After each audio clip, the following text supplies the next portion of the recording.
against their will. That is their perception. I do think also that we have a tendency to have mixed feelings and compartmentalized consciousness, and ETs come and they talk to your whole consciousness. So if part of you is saying, yeah, I'm okay with this, and your ego is like, no, I'm out of my mind, I don't, go away, there can be some confusion there. So I think that might be what's going on in some of the cases where people feel like they're being Google kidnapped against their accidental will. truth, Ron James. Yeah, Dolly says that, no, that doesn't happen. So, all right, let's go to Derek. So I got a question. Most people that have been deducted or abducted, were you abducted while you were sleeping? Who was he talking about, me or Preston? I'll assume you, Dolly. Never. When I was younger, I only slept 2 hours a day. It was really hard to catch me asleep, and I was on alert all the time. I'm a military brat. Trust me, if you made a noise, I was up. Okay. So no, I was never ever taken or contacted while asleep. I've always been 100% awake. So, I know people who have told me they've woken up on board a craft. So whether or not they were taken while they were asleep or didn't remember being taken, it's pretty, not a lot of people do remember how they got on board the craft. So that could be a factor here. yeah. All right, let's continue on. Ian over in the UK is asking, human mutilations. What do you think's happening here? Or you can rent it for I think $5.99. that we're doing it. I've never heard of one. I got and recorded then or some about shit. A month ago, I started hearing people talking of it, and I know that we're mutilating each other, children. I mean, it just came up in the Congress the other day. A little boy whose mother was looking for him for almost a year, and they were taken to a place, and she identified his body. They had taken both his kidneys when they took him. We mutilated him to get them. They went into his back. That's serious stuff. We do that to each other. They do not. They have no need or desire. They're trying to help us, and they're trying to keep us whole. And the only people killing, mutilating, raping, disrespecting are us. Yeah, I looked into it. There's a smattering of so-called cases. One which is pretty well known, I think is the most famous, allegedly took place on a military base. That raised my eyebrows. I wonder about it because there are not, I mean, there's so many people having encounters, and the number of alleged human mutilations, which are well verified, if that's a word I loathe to use, so I don't really believe it's true. It's, what, 5 or 10 of them? If this were truly happening, I think we would know it by now. There'd be no question. So I am very leery of these reports. All right. We got a bunch more to go in about 8 minutes, so we got to figure this out here. Let's go to Joe. How many dead people have come back and told their stories about being killed by aliens? I have no clue. What? I've never heard that. No. No. I don't really get that. If you're dead, Joe, how do you come back? Right. I'll ask that question next time I'm out of body, see if I can get some answers. Nope, I've never heard that. Back to Ian in the UK. What do you guys personally think about the Chris Bledsoe story? I find it very compelling. I met him at a convention. He's the nicest guy. He was healed of Crohn's disease. It's very well verified. There was other people who saw the whole thing. There was some really spiritual aspects to his story, which I haven't fully explored. But yeah, I think he's a legit guy with a legit case. He's really an amazing guy, very kind. We lose our window into galaxies so Dolly distant. had- Their light I do not know too much about Chris Bledsoe, but since hearing about it recently, I did look it up, and Preston's probably exactly right. It's a legit case. All right, let's continue on here. Let's go to Camille, who will be a guest here. invite you to tomorrow night. experience the wonder of the universe we live in.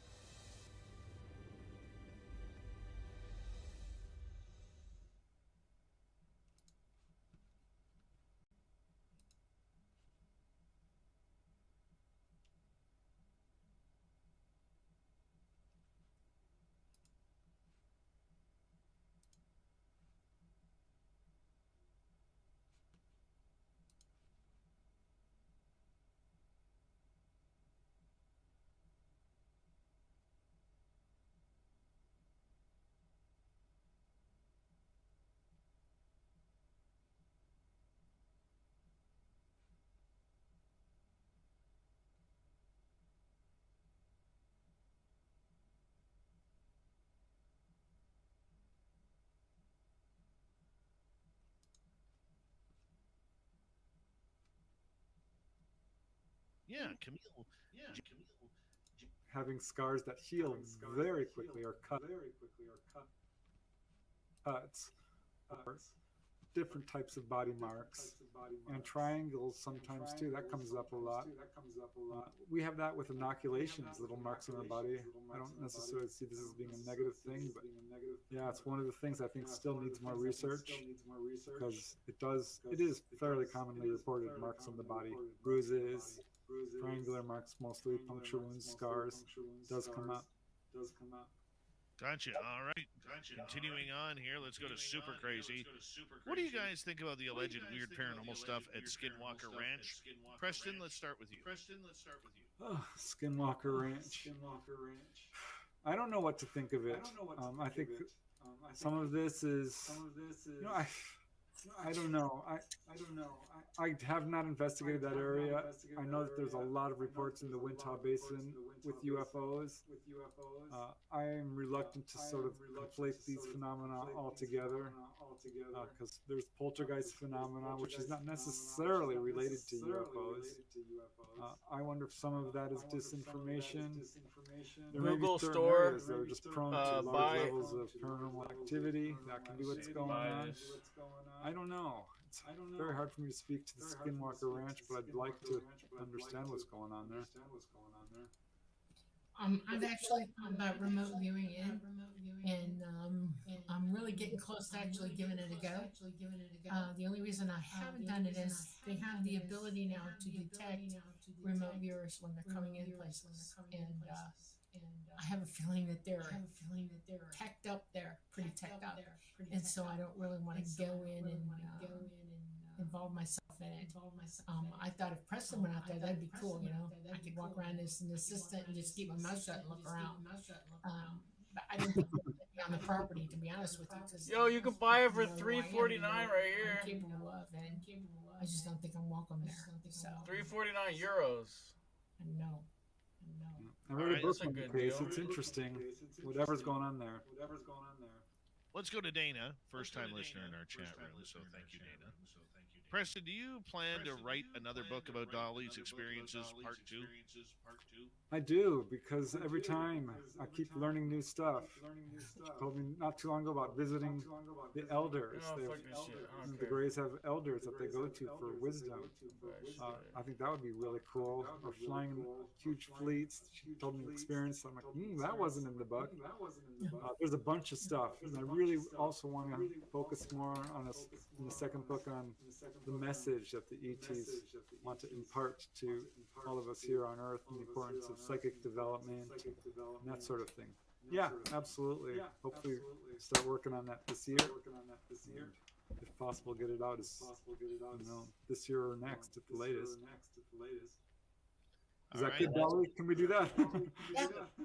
2 minutes left, 2 questions. Sovereign wants to know, Preston, I know you've uncovered a good amount of rare Sasquatch sightings around Southern California. Do you have any rare info on giant bones exhumed from the mainland Southern California area, and where? No, I don't. I know Catalina Island supposedly have giants. Lovelock Cave in Nevada.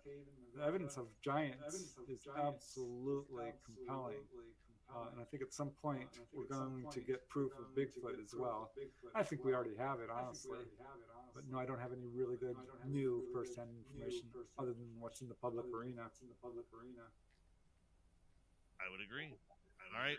The Michael Leger on Vancouver Island is asking, Dolly, Preston, do aliens believe in keeping promises? Yes. Absolutely. If they tell you something, take it for what it really is. They will not back down, and they will fulfill it, whatever they promise. By the other token, they don't promise lightly either. It just depends on what you want from them. Yeah, 1 right. minute to go. Dolly, will Dave, aka me, ever get to fly the craft? Will they land in my backyard?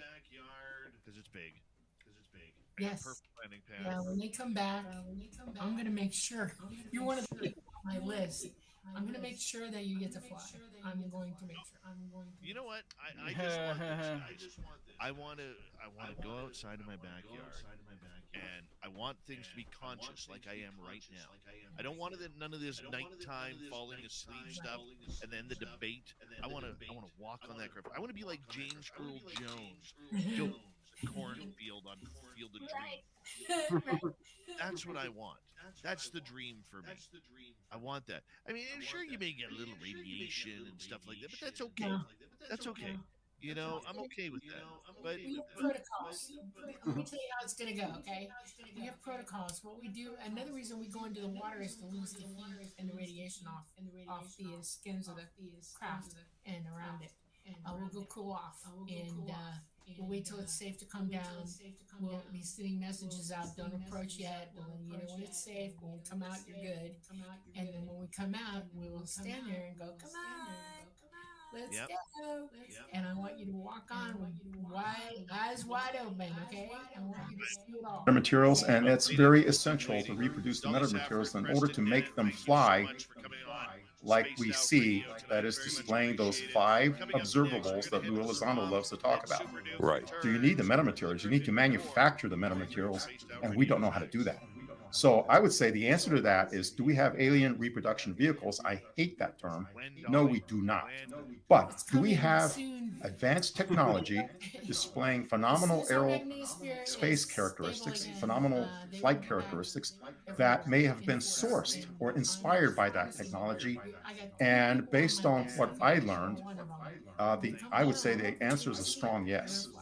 What I learned or inspired by that space characteristics, phenomenal flight characteristics that may have been sourced or inspired by that technology. And based on what I learned, I would say the answer is a strong yes, that we do have something that displays extraordinary performance characteristics above and beyond whatever else is in the open inventory that is used for, and it's an important term, intelligence, surveillance, and reconnaissance, or ISR. That is a great thing to get on Google to research, ISR, because all of the extraordinary technologies being introduced, there are ISR technologies. That is, they're spy planes, basically. We don't fly the SR-71 anymore because the Russians know how to shoot it down from the air. They have a better aircraft than the SR-71, and that's called the MiG-31.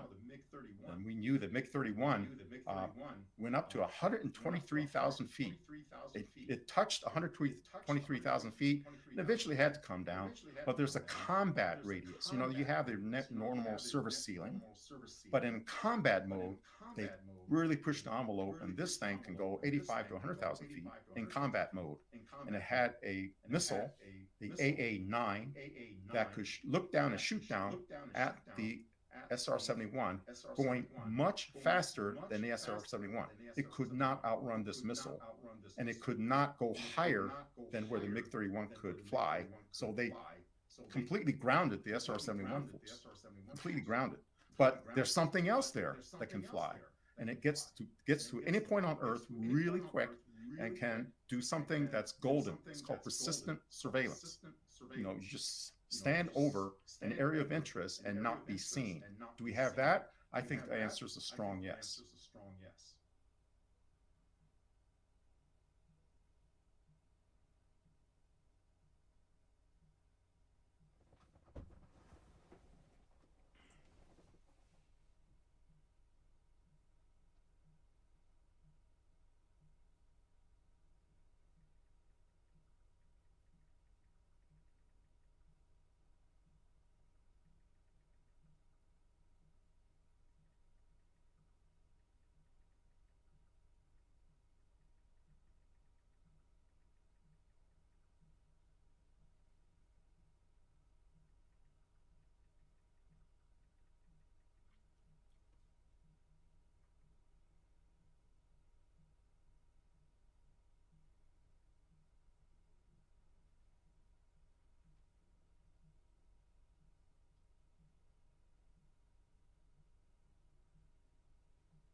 almost time.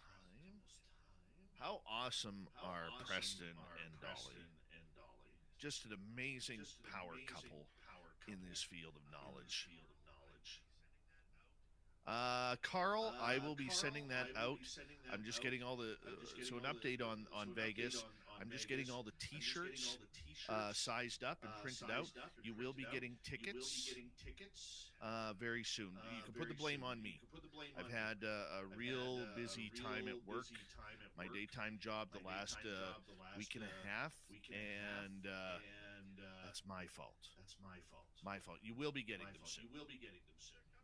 Yeah, promise you. They're coming. They are coming, I promise.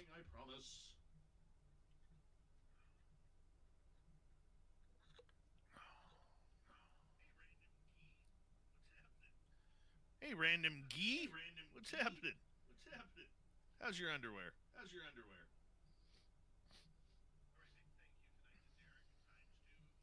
All right, big thank you tonight to Derek, ×2, Human Carl, Susie, Deb, Jeff, and Jerry for the amazing super chats. Very much appreciate the love, everyone, and cannot wait to see you all in Vegas. I'm getting pumped up right now. Pumped up. It was a year ago since our first event, and I've been getting all the pictures on Facebook, and I'm just pumped up.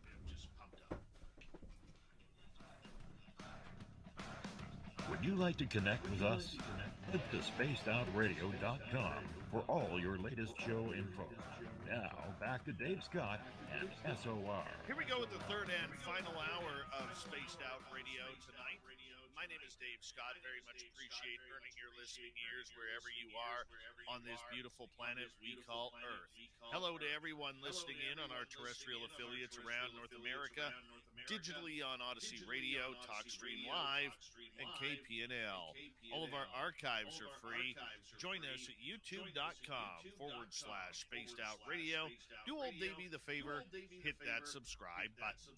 The Desert Clam has set the password for tonight in the SOR Space Travelers Club. Mapography. Mapography is your password.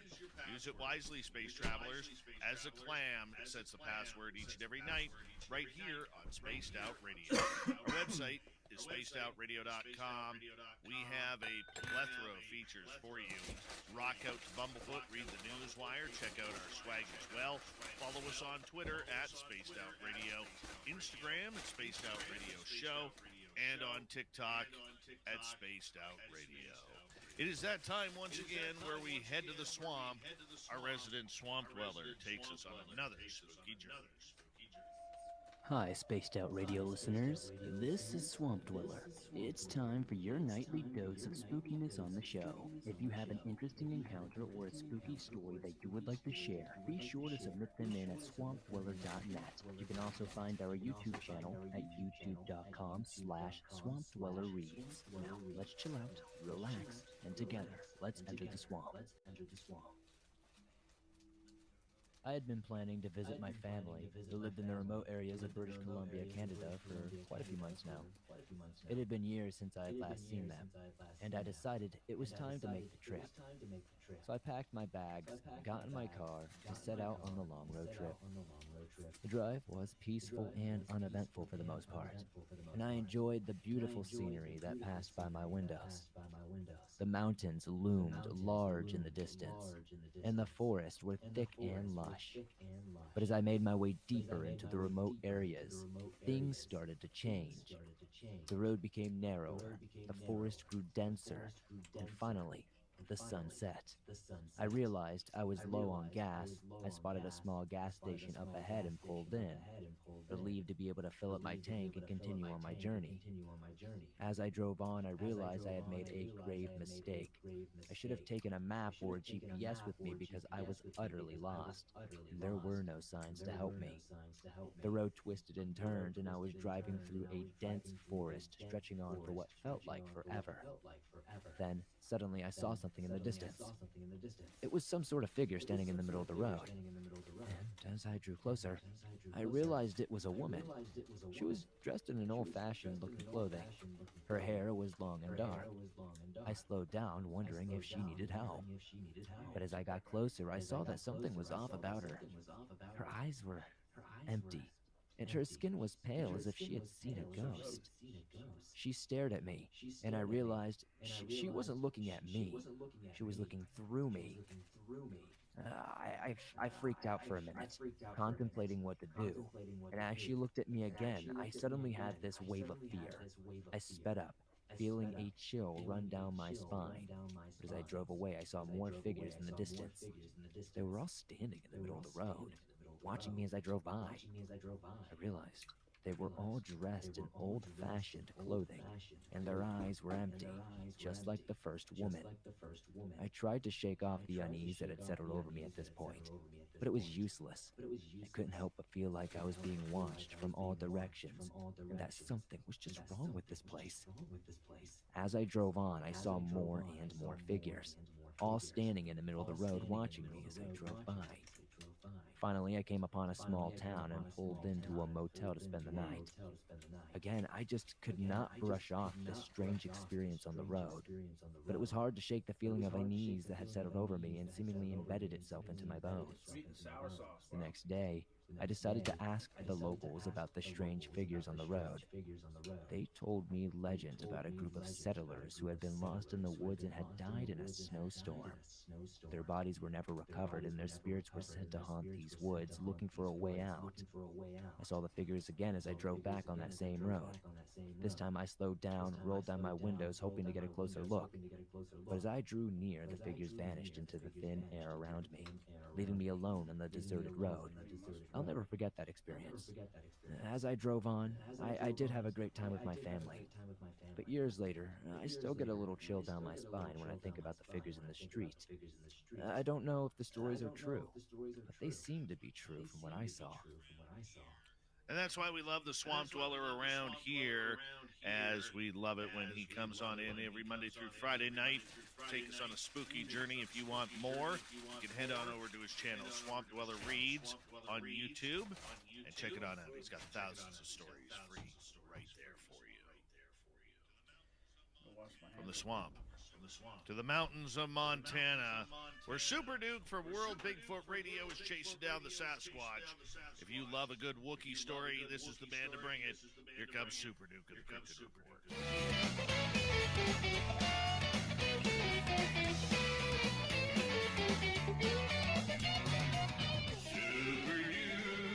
Super Duke, the Cryptid Report with Super Duke.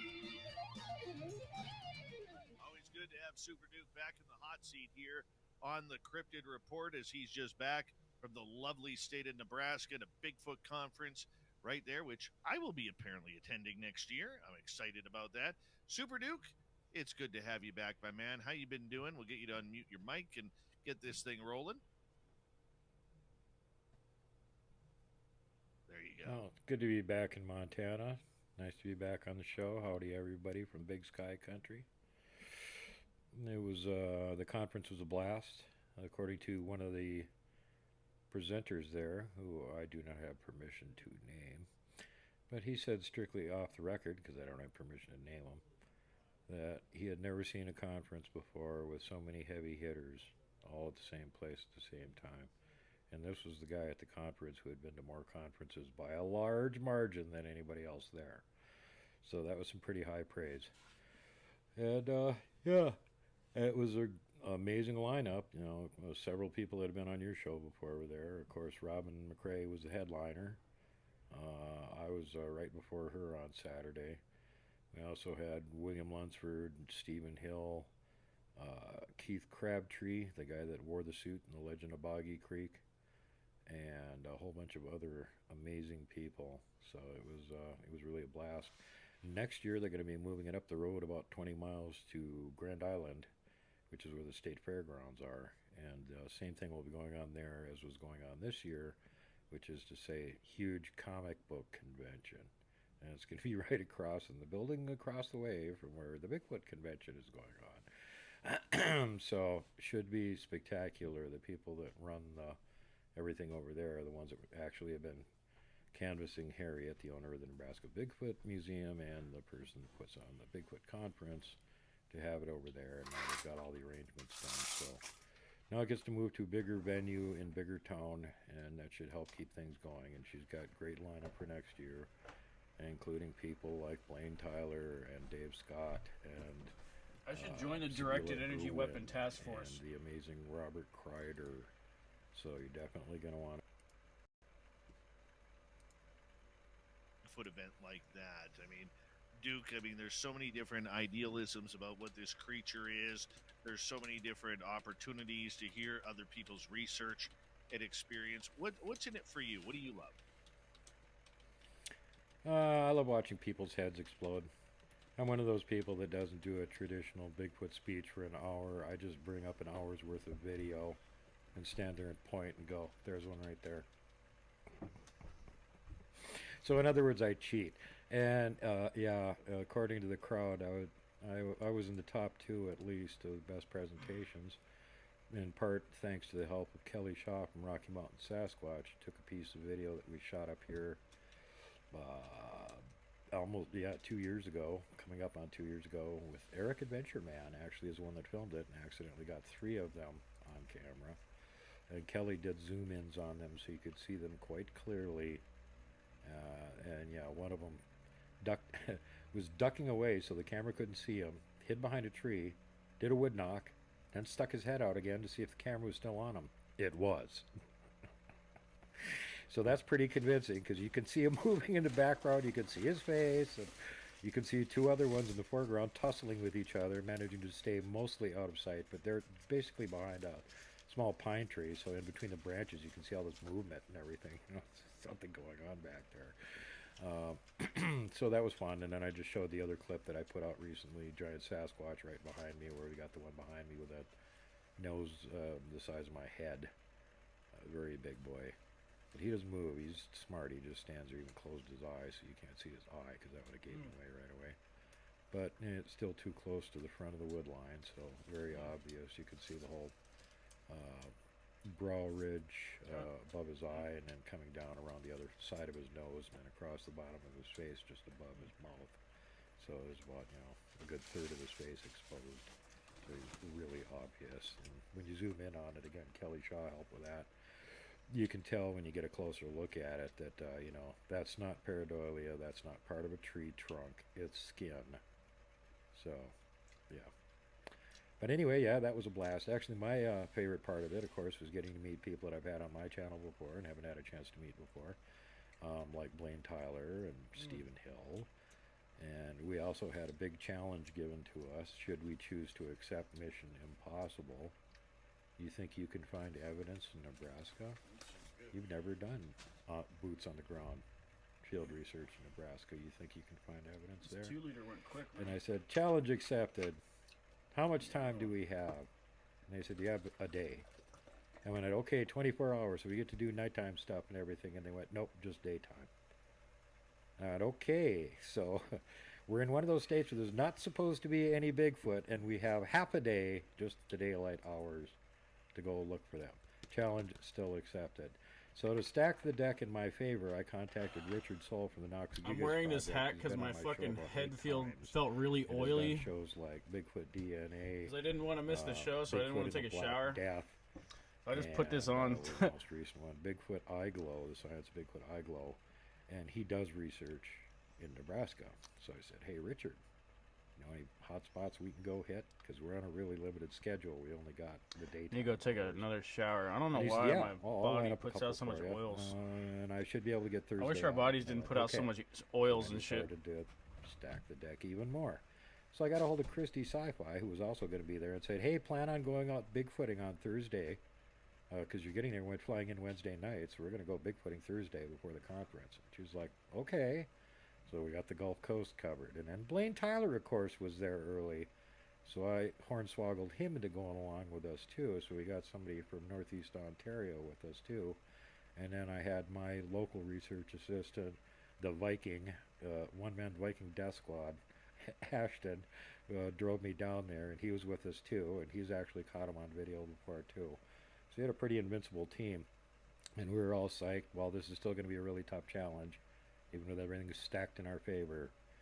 And and then things got worse, because Rich couldn't get all the time off that he expected, and he had to go back in mid-afternoon. And everybody was exhausted from either driving or flying in, so they didn't want to get up at 6 a.m. and drive 2 hours to where his locations are from where we were at. So by the time we finally got there, we had literally 2.5 hours on the ground to try and find anything.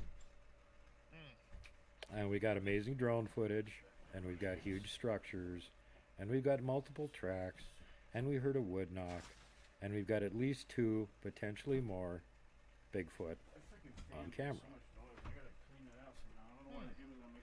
So we're going to call this the first episode, the Nebraska edition of a new show that I'm going to do periodically called Inevitably Finding Bigfoot. That's a nice play there, because we all know the television show never seemed to find it. Nope, we just figured we'd get it right from the first episode. We'll find them every episode, so you don't have to waste your time watching BS. There you go. Wow, just dropping bombs just like that. Yep. Dropping bombs just like that. Well, I mean, there's the wannabes and the posers, and then there's the real people that can actually do this stuff. And we just figured we'd show them what real and actual looks like. And we do make lots of jokes and pick on each other because, 2.5 hours, we had time to waste, so we could do comedy routines and stuff while we were gathering evidence. Oh, my. Yeah, I'm really rubbing the salt in, aren't I, Dave? Yeah. Oh, well. I'm looking forward to it. Looking forward to next year now. Out of everybody who spoke at that conference, what impacted you the most? Well, I really enjoyed seeing Keith Crabtree actually get up there and make a speech. It's the first time he's ever done a public speech. And, 50 years since The Legend of Boggy Creek came out, he's only ever done 2 interviews. And he is a great speaker and very interesting to listen to. So that was the high point for me. We recorded that, and the audio on it's bad, so I've got to tweak that and make it loud enough for you to hear it. But we're going to put that out. And so at this point, only speech at a Bigfoot conference that Keith Crabtree's ever made. So that was really fun. The whole theme was mainly around the Legend of Boggy Creek and research in that area, and the fact that this is still going on. And a good example of that was having Stephen Hill, the Sulphur River Sasquatcher, and William Lunsford, the Falk Monster Hunter, both there showing all the evidence they got. And speaking of William, he finally got his book done. It is now available. He had copies there available for sale. Searching for the unfindable, and you know how William is, so the book's about like that thick. It's like a huge phone book from a metro area, and packed full. And he's got all kinds of cool pictures and stuff, and they're all the game camp pictures and stuff that they got that he references and everything. Very nice, very nice. Duke, for a lot of people out there, like right now, they're advertising a giant Sasquatch conference here in British Columbia, and I looked at the list, and I don't mean to be critical because I don't want to sound like a jerk here, but I mean, I looked at the list of people, and I'm just like, why and why and why, and mainly how on one other person. I mean, this conference is being advertised all over the province. It's getting a lot of traction on social media, and good for them. This is the first one. I think it's going to be good. But I mean, if you're somebody who is an enthusiast or believes in this subject and want to see what it's like, but you don't know much about the community, how do you judge, for the public's sake, how do you judge the speakers if you don't know who they are? Yeah, exactly. That's a perennial problem, and it's great to hear that they're putting together a conference up there. And sidestepping for a second here, I got a guest coming up on my show who's also from British Columbia, reference some of the areas you hang around in, and has stories from multiple areas in British Columbia, and some pictures to actually back up some of it too. But he's already been on Sabila Irwin's show, and he's going to be making another appearance to mine. And between the pictures he's got and other things that, once again, the amazing Sabilo is going to do the artwork for, it should be pretty riveting because boy, has he got some wow stories from up there in British Columbia. But as far as that goes, knowing who's worth seeing, see, that's the problem. If it's some of the local boys, I mean, nobody can know all the B-string Bigfoot researchers across the continent. It's impossible. Unless you're a local, you have no idea who they are. So that's a problem right there. And then the other thing is a lot of the big name draws aren't necessarily worth listening to. And they'll do the same thing every year, the same lecture, virtually word for word. If you've seen them once, you've seen them a million times. It's like that one band that never gets a new album and they just tour the same material for like 5 or 6 years. And they wonder why people don't want to come and see them anymore. Yeah, that kind of thing. But it's really hard to judge. I mean, I don't know how to give you any kind of sound guidance on that other than if you see the list of who it is, go research them yourself. That's pretty much, or get word of mouth from other people in the Bigfoot community that might know who they are. Yeah, it is crazy because I've had literally about 25 people, 30 people come up to me recently, even in town. Are you going to the Bigfoot conference? Are we going to see you at the Bigfoot conference? Are you going? And I'm just like, no, not going. They're like, how come?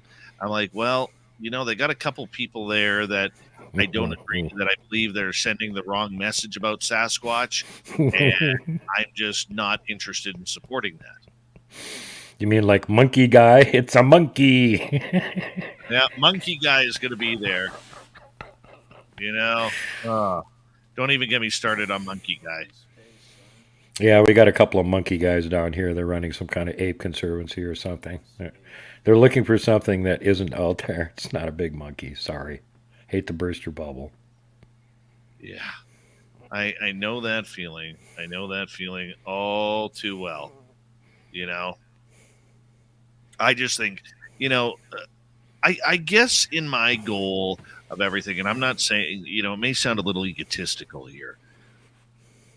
I just want people to get the proper message, Duke. And I'm not saying my message is right, because I know I've been wrong just as much as I've been right. Okay. But I just want to make sure that people are getting the proper message, the proper information. And I think that's why when I look at a lot of these conference lists, and not just this one that I'm critiquing right now, because it is the first one. Okay. But I'm looking at other conferences, whether it's UFOs or paranormal or whatever it may be, because there's a lot of conferences out there in every state, in every province. And I would just want to see, the messages that are getting through. That's a big one for me. Is the right message getting through in all of these different conferences? Yeah, wow, that's a hard one to know. I mean, being that we are not 1,000% sure on anything, even if we think we got a really good guess, we're still not 100% sure. So how do you make that judgment that, I know more than all the rest and this is the right thing and blah, blah, blah. And really you can't. But what you can do is Occam's razor and cut away all the stuff that isn't likely to have anything to do with it. And the more research we do and the more information we get on these subjects, the more that we can exclude things that it likely or definitely isn't. And that sort of narrows down the pool of the options of what it can be. So it's forward progress. And yeah, when you got somebody coming along preaching something like in the Bigfoot community, the same thing that the old Pac West guys were preaching 30 years ago, and they don't have any new ideas. They haven't listened to anybody that's put out a show in the last 10 years. They aren't following any of the modern researchers, and they're just reading books from the old guys. So they've got that same opinion. You're wasting your time. They haven't learned anything. No, and I would agree with that. On that note, Duke, I'm going to get you to hold on right there because we are going to go to break here at the bottom of the hour. When we return with Super Duke and the Cryptid Report, we are going to get into some stories that Duke has come up with for our audience, which is you. And they're always very entertaining. They're always worth the information that Duke provides. That's why he is the king of World Bigfoot Radio on YouTube and all around social media. Super Duke's Cryptid Report on spacedoutradio.com. continues right after this. Stay tuned, everybody. We've got another half hour to go.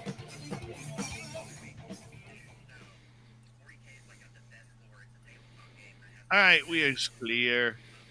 Hey, Papa.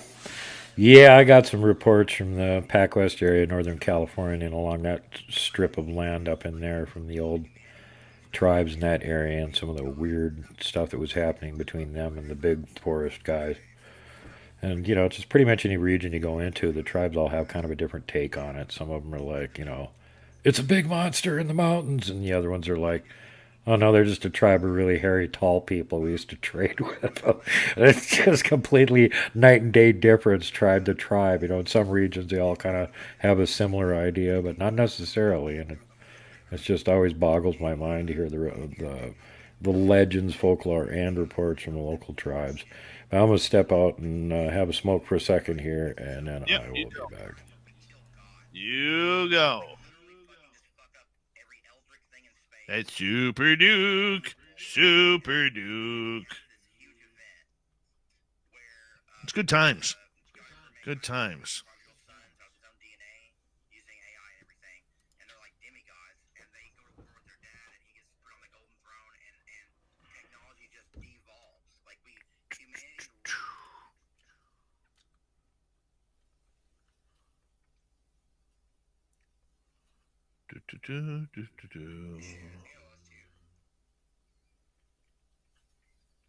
Well, it's the first day in a long time my jaw hasn't hurt.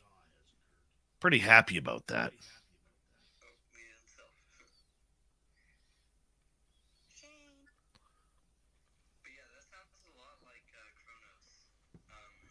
Dave don't know my chest hair looks like Taco Bell meat. Ew! That's gross. That is terrible.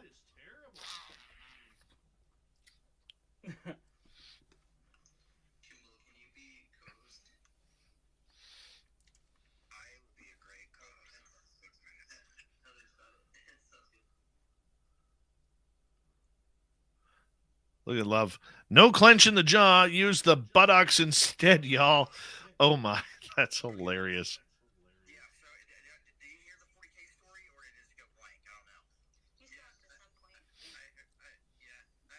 I'm honestly not that red. It's the lighting in here today. I don't know what that is. Kim and Ari, how are you?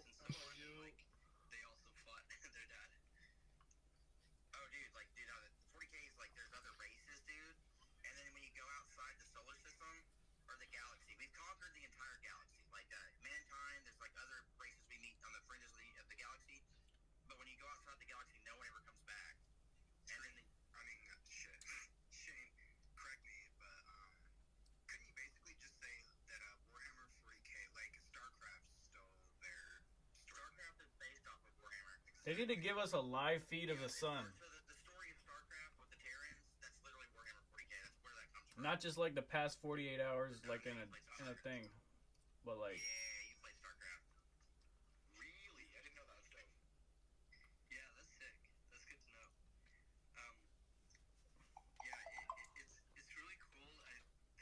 Awesome. I'm having a good night tonight. Having a good night tonight. How fast does the sun spin? Hope you guys are too.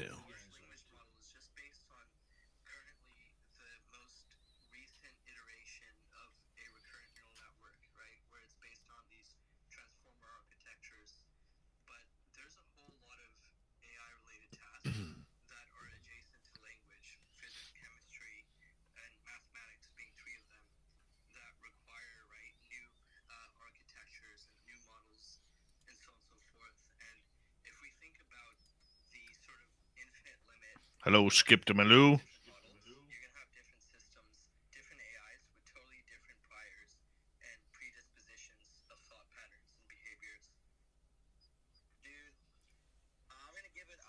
Here comes Super Dookie. I'm digging the hat. Very much digging the hat. Well, glad you like it. Mm-hmm. It's a mountain man hat, not a cowboy hat. Actually, this is a down under hat. The Aussies like this. It's an Aussie hat.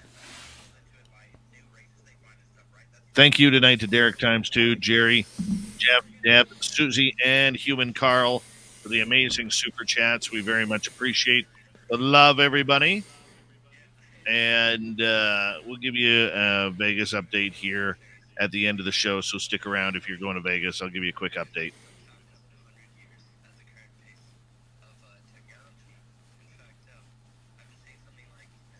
Yeah. Can hardly wait to put out the video.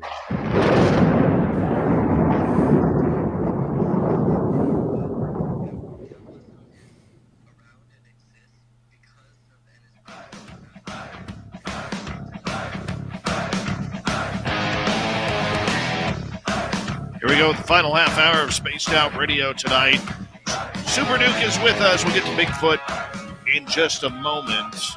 I want to remind you that if you missed most of this show or others, check out our free archives by going to youtube.com/Spaced Out Radio. Do old Davey the favor. Hit that subscribe button. Our website is spacedoutradio.com. We have a plethora of features for you. Rock out to Bumblefoot, read the Newswire, check out our swag as well. Follow us on Twitter at Spaced Out Radio, Instagram at Spaced Out Radio Show, and on TikTok at Spaced Out Radio. Super Duke from World Bigfoot Radio is back. We are going to get into some creepy cryptid stories on the Cryptid Report. Super Duke, what do you got for us tonight? Well, tonight we got some stories courtesy of the de facto Sasquatch. And these ones are from over on the Pac West Coast.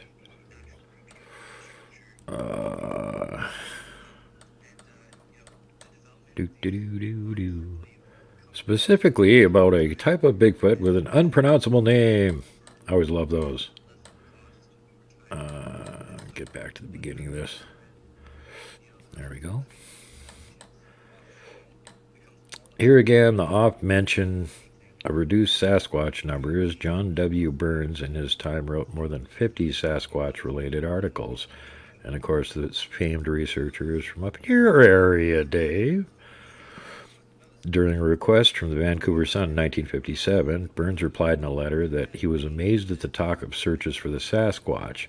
He said he, quote, regrets that these harmless people of the wilderness are to be hunted with dogs as if they were criminals, and if captured, exposed to the gaping and gaze of the curious. They have been referred to as monsters, but they have committed no monstrous acts. It appears our veneer of civilization does not hesitate to even use monsters for commercial purposes, unquote. The Douglas language is purported to be the language of the Sasquatch. Let me say that again. The Douglas language was purported to be the language of the Sasquatch, according to some of the First Nation tribes in British Columbia, specifically the Chehalis and the Lillooet. The attribution of the Douglas language was first acknowledged by J.W. Burns in his writings about the Chehalis people. The Douglas language was spoken by the Lillooet River Indians who lived around Port Douglas at the mouth of Harrison Lake. It was not a language spoken by the Chehalis, but it was such that they could figure out and understand some of the common words. It was the member of the Chehalis tribe living on the reservation who told Burns the Sasquatch spoke Douglas or a similar dialect to it. And this has come up in other local native languages where they seem to have some common words that are almost identical that they share with the local Sasquatch. So that may be a good indication of who actually had friendly relations with them. She goes on to say, we should also salute Burns' work documenting certain behaviors and characteristics of the early day Sasquatch. He was a true pioneer, truly deserving of a noticeable place in Sasquatch research history. Another 85 years would pass before any man rivaled the previous published tribal remembrances of North American Aboriginals. Retired law enforcement author Dave Paulides published 2 books devoted to the recollections of Northern California Hoopa tribe in conjunction with the artistic renderings of Cheyenne Arapaho chief Harvey Pratt. It is fair to say that in their two books, The Hoopa Project and Tribal Bigfoot, the number of stories collected from California's Hoopa Nation undoubtedly surpassed the number of stories published by J.W. Burns, a major accomplishment in our time. No other author has lived with the natives and chronicled their stories, except perhaps Dr. Ed Fish. Anthropologist Dr. Ed Fish, who I have the greatest respect, probably chronicled some of the best information about early Native Americans and associated stories involving Sasquatch-like life forms called Scanicum, and unpronounceably written in a way that doesn't sound anything like the way it's pronounced, but pronounced Chwa-ni-ti, which translates as tall, hairy, and smells like burnt hair, which is an interesting characterization because I smelled one before that was close to me, and he had this really peculiar smell of like wet dog and electrical fire. So, smells like burnt hair.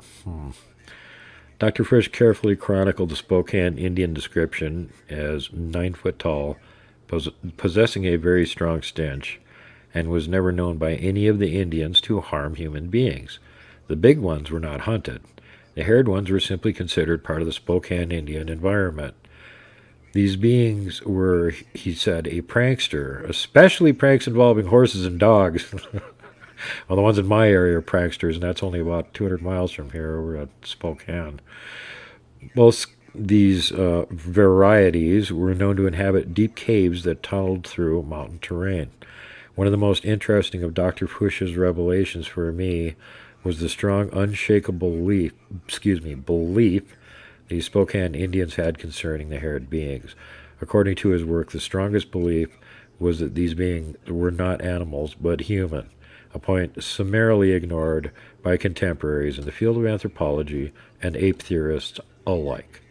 Like Burns and Paulides, the doctor wrote about the kidnapping of young women from the Spokane Nation. Borrowing from his text here, he wrote, quote, "These beings were known by the Spokane Indians to interact with human females. One girl was kidnapped by these people and was not returned until she was a grown woman. When returned, she was found asleep along the banks of a stream, and upon being awakened, could not remember where she had been during the long period of time she had been missing." Keeping in mind, that's years. In another case, a young virgin of marriageable age, like between 14 and 18 in this case, suddenly disappeared. These beings were reported to like the smell of virgins. An intensive search was conducted, but to no avail. After being gone for a considerable period of time, reported as 2 or 3 years, she was returned, but smelled so strongly of these beings that the people could hardly get near her. She was fed and cared for, but had to be kept outside because of the smell. No man wanted her. When returned, she was not wearing the same clothing as when she left. She was never in her right mind again, being completely mentally disoriented, and appeared to be more animal than human. She was not vicious, but able to give some account of where she had been, and had not been molested. An informant reported having ascended a hill in the early hours of the morning, as it was just beginning to become daylight. He was immediately aware of the strong smell and odor of these beings, and saw a shadow as of a huge man a short distance away. He remembers absolutely nothing that occurred the rest of the day. When awareness returned, it was late afternoon, and he found himself walking back down the same trail and route that he had gone up that morning. He believes he had been under some sort of hypnosis. Then we go to accounts from different tribe, the Yurok Indian Devils. Back in 2009, Dave Paulides introduced this writer to the writings of author Lucy Thompson. In 1991, she published her book, To the American Indian Reminiscences of a Yurok Woman. It was an inspirational read that touched on the kidnapping of a woman by Indian devils. Lucy Thompson was a pure, full-blooded Northern California Klamath River Indian woman who wore the tattoos on her chin deemed customary for the women of her esteemed high birth. I thought her chapter on abduction gave us a unique insider view of that culture. There was this noteworthy excerpt from Thompson's book, and here's the excerpt. In olden times, the women especially were always careful to keep together on their camping trips when they were gathering the acorn crop, grass seeds, and pine nuts, for fear of these Indian devils. The Indian devils would sometimes watch the camps of the Indians very closely and follow them about as they moved from place to place, watching for an opportunity to seize one of the young women and carry her off to make her his wife. If a young woman strayed away too far by herself, she was often made a captive by one of these devils. The women of the tribe had a great fear of them, as they held great horror of becoming the wife of a wild man. Sometimes the woman would be captured by the Indian devils and would be gone away from their tribe for years, and then they would return and tell of their wild life and experiences. They would become the mother of children, and the children would inherit the wild habits of their father, as they would always be whistling, making strange noises, romping wildly about, and always on the go, roaming everywhere in the wilds. These women were never happy when they came back to their devil husbands and children. When the Indians would go on their hunting and camping trips into the mountains, as soon as they heard an owl screech or hoot, they would stop and listen and try to distinguish if it was an Indian devil imitating the owl or the cry of a wild animal. The Indians would stop at once, kindle a fire. This was given as a warning to the devils that they were awake and ready to fight them if necessary. When the Indians go camping far back into the mountains, and even if a white man accompanies them, they always insist on making the first campfire when a camping place is selected. In building the fire, the first stick of wood they lay down points directly north and south. On the north end of the stick of wood, they place another stick some 8 or 12 inches back from the north end, placing this branch east and west, thus making a cross. When the cross is made, they proceed to kindle the fire, and during the whole time they offer up a prayer to God in a low tone of voice. This prayer is earnestly offered up to the Almighty, asking Him to protect them from the Indian devils and wild animals while they are in the wilds, and to keep them safe from accidents. Thompson's references was to kidnapping, quote, in olden times, unquote, to quote her words, but what about today? Do these kidnappings still occur? What do the reservation police know about this that we don't? She also infers that the Sasquatch, or Indian devils as she called them, were simply Indians gone wild from the loneliness of living removed from their kinfolk. This isn't the first time I've heard that perception articulated in written work, and she's correct. I've heard that in 3 other places as well, too. Of great importance in her work was the mention of children born to the mixed Sasquatch and Indian couples. This, too, was ignored by the proponents of the ape theorem. I've heard stories from other Native Americans where whistling in the tribe by anyone, including children, was forbidden. The reason for that stemmed from their belief that to hear a whistle in the forest areas meant the Sasquatch was on the prowl, and the children were admonished to run for their lodgings lest they be gathered up and taken away to locations unknown. And yes, I've heard their whistle many, many times. They do that frequently in one of my research areas, and we've even learned to imitate it, and we whistle the same whistle back to them, which they seem to enjoy. Klamath women were encouraged not to whistle or stray far from encampments alone, but always in groups of women, some designated to be watchful over the children. It was important to be vigilant, always observant. The Klamath Indians of Northern California used the term ya-ya-ya-ash to mean the scary one, or one who scares me, which is interesting because the Navajo call ya-ya-li, there's, what is it, ya is their saying, and it means exactly the same thing, quit scaring me. This term may be sound alike term mistranslated by white man to the Modoc Indian term ya-ya-has. At one time, the Modoc and the Klamath Indians were neighboring tribes. So that could be where that very similar wording came from. Wenatchee and Choanito. The early Wenatchee Indians knew a hairy giant they referred to as Choanito, translated to mean night people or night person, which is interesting. The leader of our little expedition over there in Nebraska, of course, was Richard Soule. His page, what do you call it? All of the stuff he does, he's got a YouTube channel and everything. It's Nox Gigas Study, and Nox Gigas is Latin for night giants, so same thing. Isabel, a 100-year-old Indian woman, member of the Wenatchee tribe, gave the following report of an event which occurred during her great-grandfather's generation. And she says, in the fall of the year October, a group of male members of the Wenatchee tribe were on a hunting trip near the appropriately named Wenatchee Lake. One of the men became separated from the rest of the party and was captured by Choanito. He was taken to a cave far up in the Rocky Mountains and held captive by a family of Choanitos through the winter until spring. The odor in the cave was terrible. They would not take him out hunting with them, but made him remain in camp near the cave with the women. They were like a different tribe of Indians. In the spring, they returned him to where they had captured him. Upon returning to his camp, he was immediately recognized by the children, who couldn't believe he was back, as he had been gone for so long. They thought that he had been killed.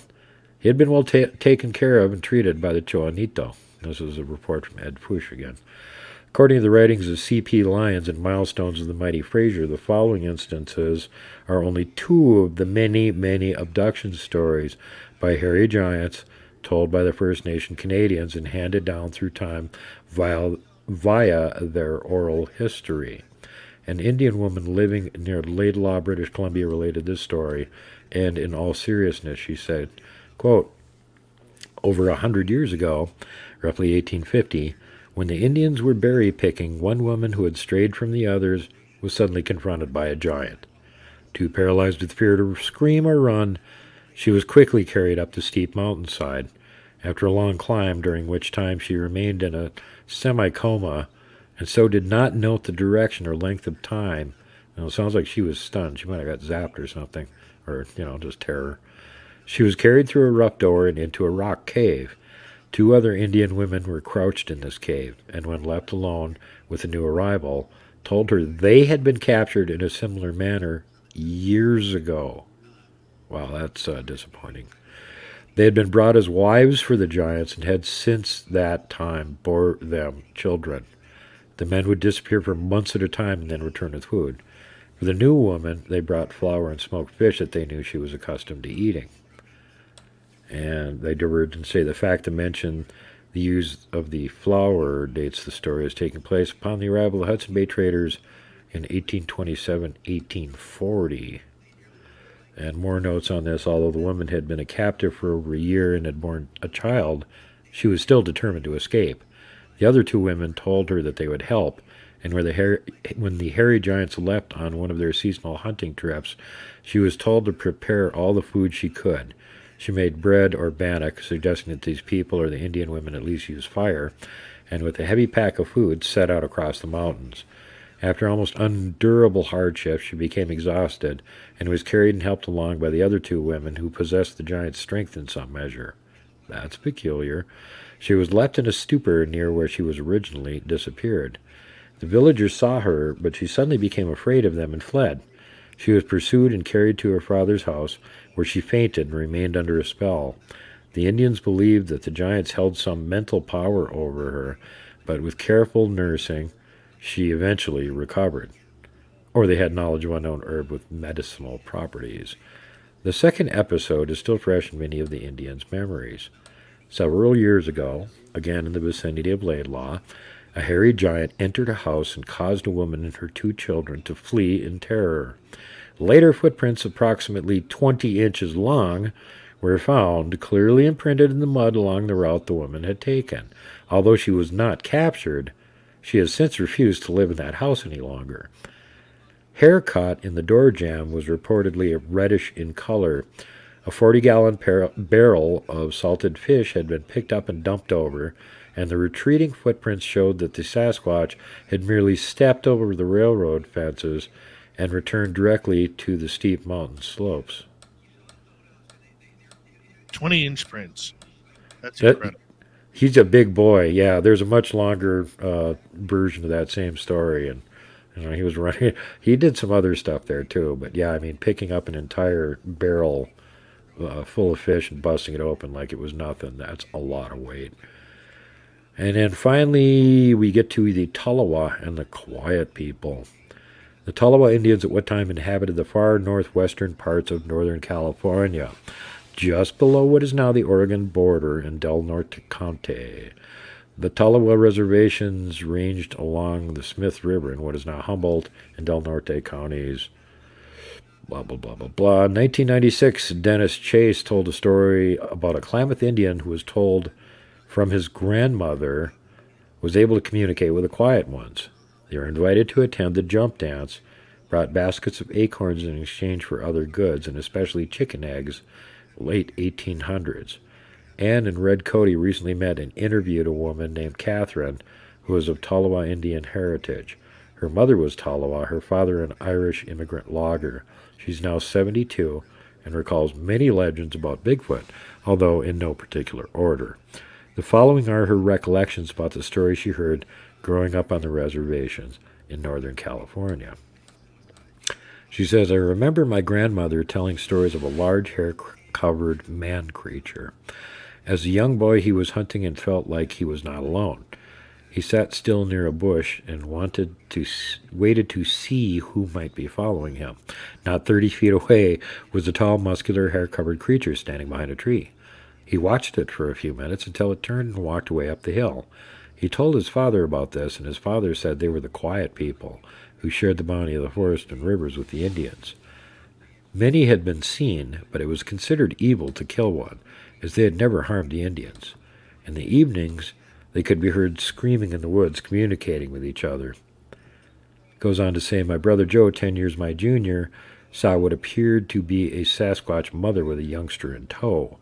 The infant was playing with a stick near the creek, while the mother stood still and watched. When she noticed my brother across the creek, she grabbed her young one by the shoulder, pulled him in front of her, and herded him into the trees. She looked back a few times to see if Joe was following. He was amazed at how quiet and stealthy they were. The mother was dark and uniform in color, while the young one was more mottled, with lighter hair on the torso and shoulders. Let's skip down a little bit too far there. Got about 30 seconds, Duke. A couple more stories there. We don't have the time to finish them tonight. We'll have to get to them on Thursday. Well, do us a favor. Tell everybody where they can find World Bigfoot Radio. You can find me over on YouTube, on Rumble, BitChute, Odyssey.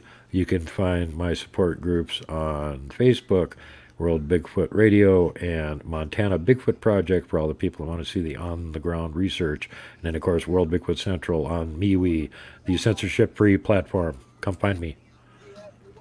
We love it, Super Duke. Thank you so much for your time tonight. We got Mr. Ron Bumblefoot Thal rocking in the background with Little Brothers watching. Bumblefoot is the official music of Spaced Out Radio, rocking us in and out of every single show. Get your horns up for the guitar god himself. Special thanks to everybody listening in at work, at home, in your cars, wherever you may be. Thank you to everyone in our chat rooms tonight.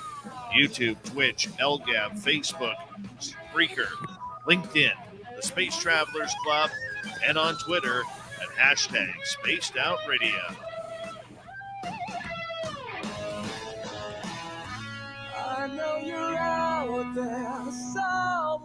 Remember, this show is copyright by Spaced Out Radio and SOR Media Ventures Limited. Thank you so much for choosing to share your evening with us, because together, my friends, we're watching. We own the night. Mr. Bumblefoot, we need a favor. We need you to take us home.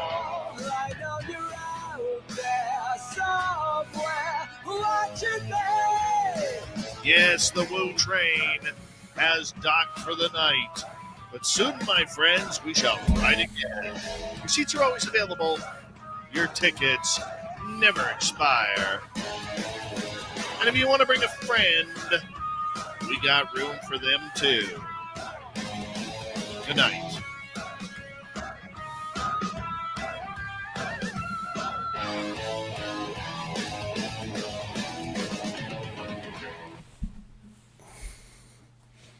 That's what you call a solid show tonight. Yeah, you had a couple great guests on. That helps, man. Yeah, totally. Not just one, but two.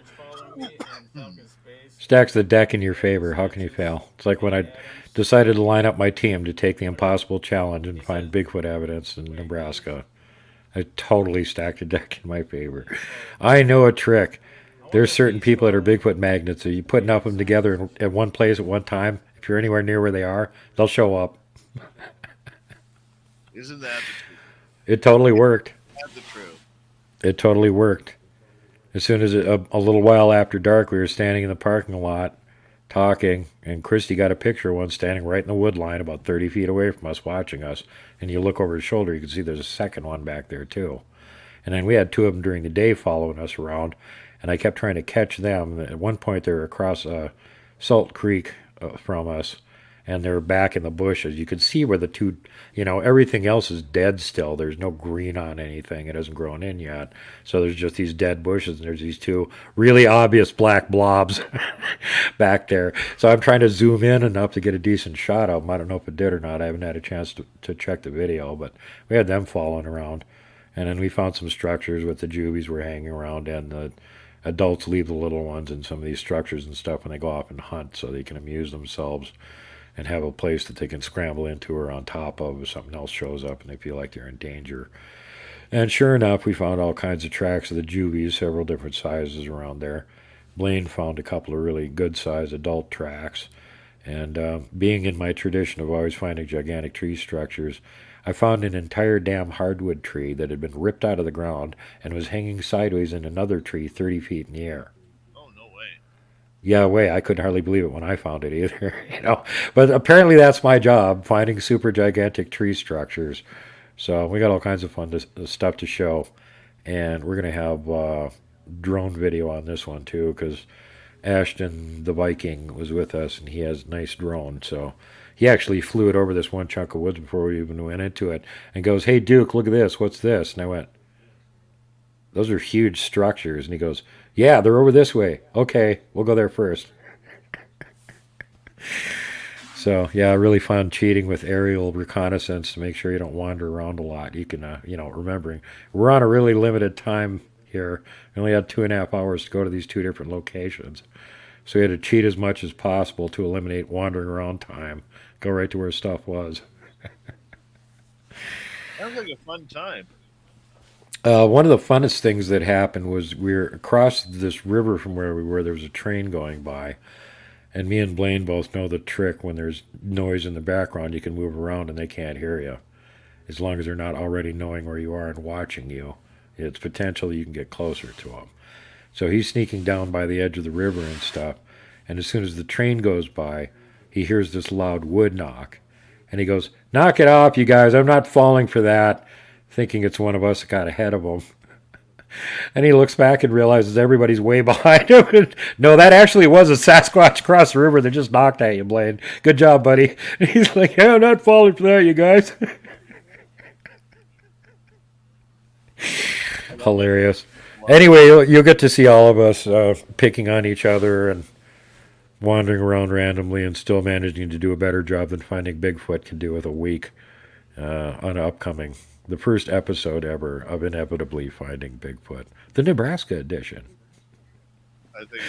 Because why take a simple challenge like, "Oh, your challenge, go to Washington State in the Pac West. You have 12 hours to find a Bigfoot." Pfft, that's not a challenge. We're going to do it in 2.5 hours in Nebraska. All right, anyway, I love you guys, and I am dead tired after that 2,000-mile round trip. Other cool thing that will come up in that video is the first night we took off. We left Missoula at 3 o'clock in the afternoon, and it took us until 5 in the morning to get to the other side of Montana and into just the edge of South Dakota, where the notorious town of Deadwood is. And first thing in the morning we got up and we went to Wild Bill Hickok and Calamity Jane's graves. And there was nobody else in the cemetery except for us. So we paid our respects, and firing up the GoPro on the front of the Jeep to get video of all the wildlife along the way, drove through the Black Hills and headed back on down to central eastern Nebraska, where all the events were going on. And along the way, we went through the Sandhills area of Nebraska, which is the most ungodly, desolate piece of garbage on earth.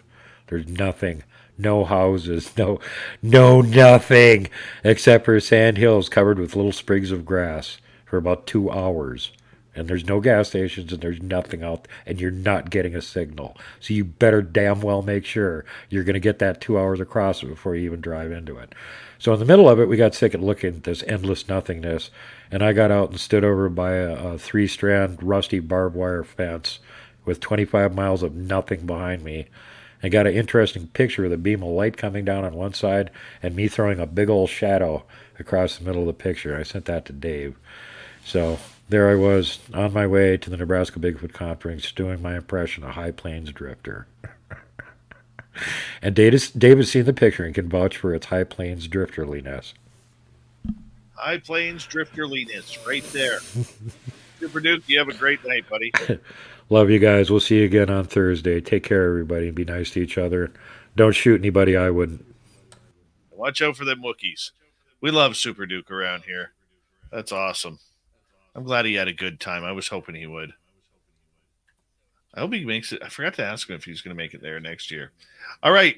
People for Vegas who are coming to our Vegas party, I am a little behind on getting tickets out. You could blame me. I've been working my tail off the last little bit. And then this past weekend, I found out that my uncle had passed away. And that was my dad's brother. And he was never married. He had no children. And so he, I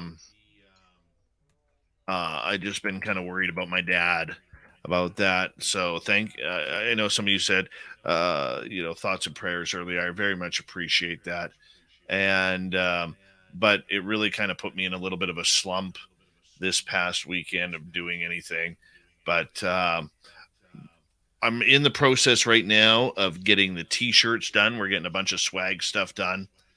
And that'll be really, really cool to get all that stuff put together. I'm a little behind on the tickets. I will be getting those emails out for your tickets here very, very soon. And so just give a little patience. We will have them for you. And we kind of go from there. And yeah, it's going to be a good time. And don't worry, everything will get done. I promise you, everything will get done. It's just in scramble time right now, and it happened last year like this as well, but that's okay. That's okay.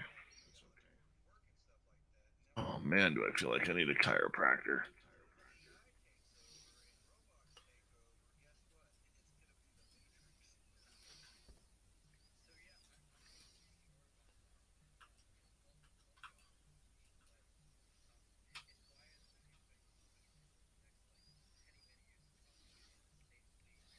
Yeah, the live stream is going to be awesome. We're going to make sure our tech guru, Random Gee, is going to be making sure that everything is up and running properly.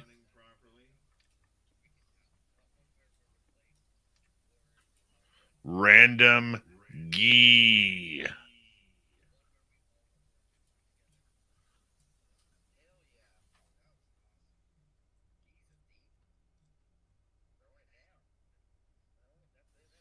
Oh, sure, Joe. You'll drive to Vegas then, but not now.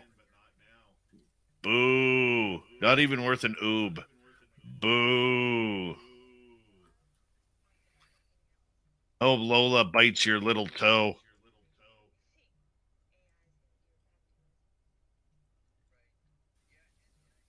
Yes, Dave needs a deep tissue massage. That would be fantastic. That's one, you know what? I will say this. Out of all the things that I miss about living in the city, it is things like a massage, because there are so few people who actually do that up in my town. I think in my town there's like maybe 2, maybe 3 massage therapists, if that. And like if you want to get a massage, like a deep tissue or something, they're booking like 3-4 months in advance. Well, that does me no good, considering that I am that I am sore now. You know, I'm not going to wait 3-4 months, you know?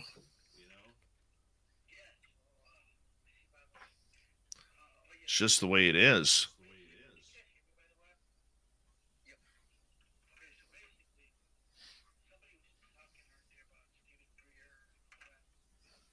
It's little things like that I miss.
Oh, I have an itchy ear and it won't go away.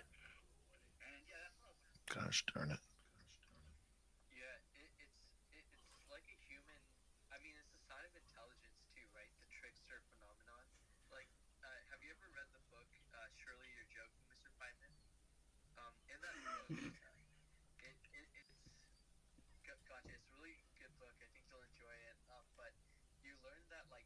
Hey, there's a new channel. Let's see how this one looks. There's nothing on there right now, but this is a gorilla sanctuary. This might be cool. There might be gorillas showing up on here. That would be cool.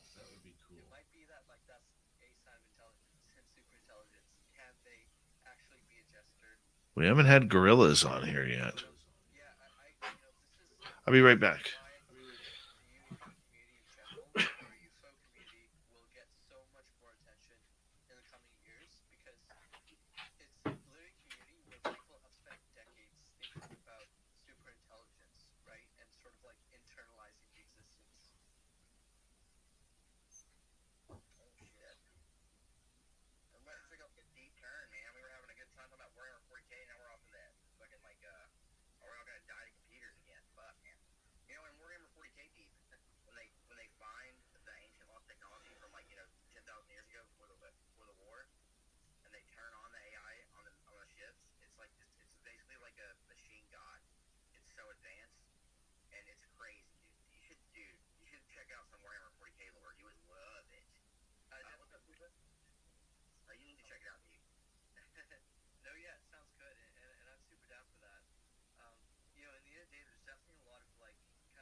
Any gorillas? No, no gorillas. I'll get rid of that gorilla thing here in a second. Let me just do this.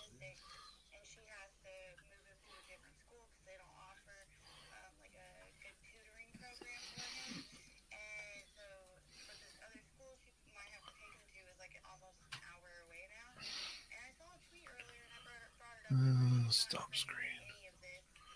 There we go.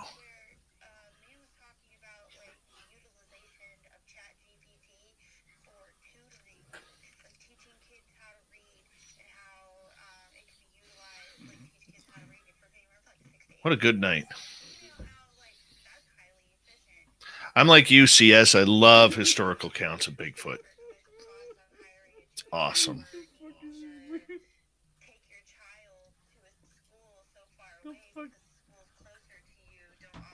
Poor cub. Thanks again, Mike. Gee whiz. Mike, where are you from? I've probably asked you that before. It's passed my mind. I apologize.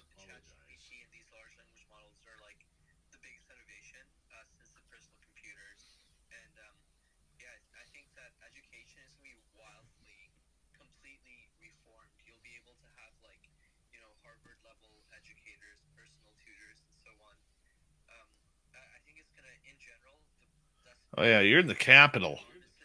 100th time. That's right, buddy. It is about the 100th time.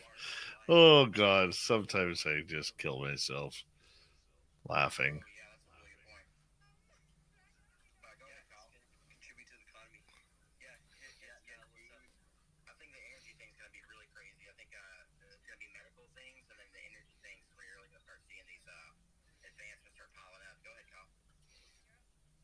How about my Oilers tonight taking a 3-2 series lead on our good friends, the LA Kings? Love it.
Full circle how, May?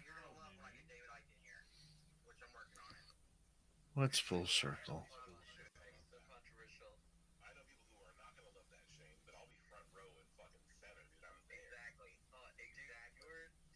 When I lived in the Lower Mainland, I had this massage therapist, and she was just unbelievable. I would book like hour and a half sessions with her, and I'd always feel so bad because she would like put me to sleep within like 10 minutes, and it was just great. And she moved her hands so fast on the muscles that it almost felt like she had like four hands that were like moving and massaging that muscle at the same time. It was just unreal. Unreal.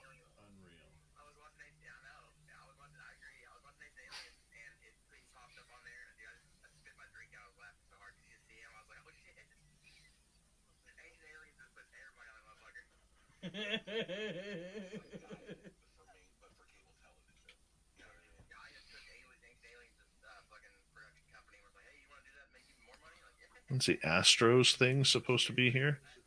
I'm not sure.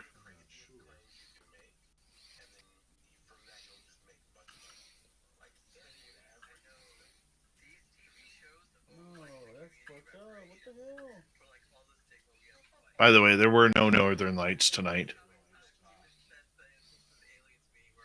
Kind of disappointing, but is what it is.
This is why I often think about that.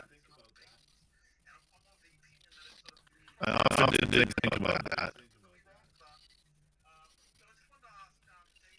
Come on, get the fucking thing out of that fish's mouth.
Human Carl, if I were to drive to Alaska from my place, it'd approximately be another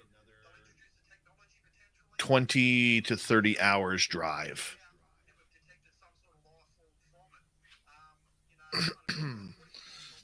I've never driven up that high before.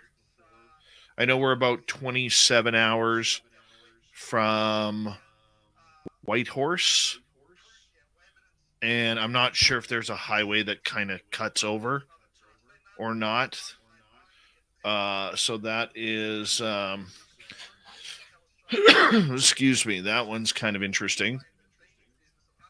But yeah, about 20 to 30 hours. It's, believe it or not, it's easier for me to drive to Disneyland. I could probably be from my house in Disneyland in almost the exact same time as getting up to, say, Anchorage or someplace like that.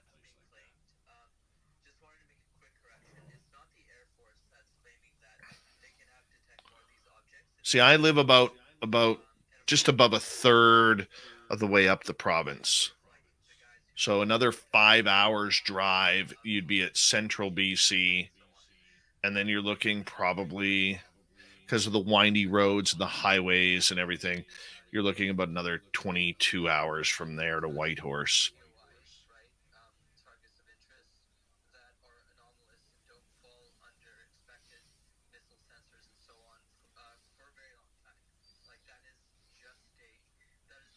Well, let's see. Let's Google it. If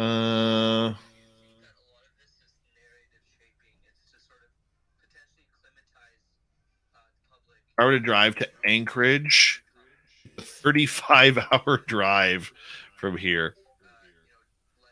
Yeah, about a 35-hour drive from here. That's crazy. It's 3,070 kilometers. Okay, so what else?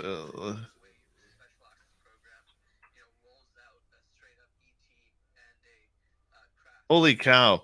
I could drive from my house to Nebraska in 27 hours, or I could take 35 hours and drive to Anchorage. I never knew that. That's crazy. And how long to Disneyland? Disneyland from my place is 24 hours straight driving. See, that doesn't include fuel times or sleeping times yet. So you're probably looking at like 42 hours to Anchorage in driving time from my place.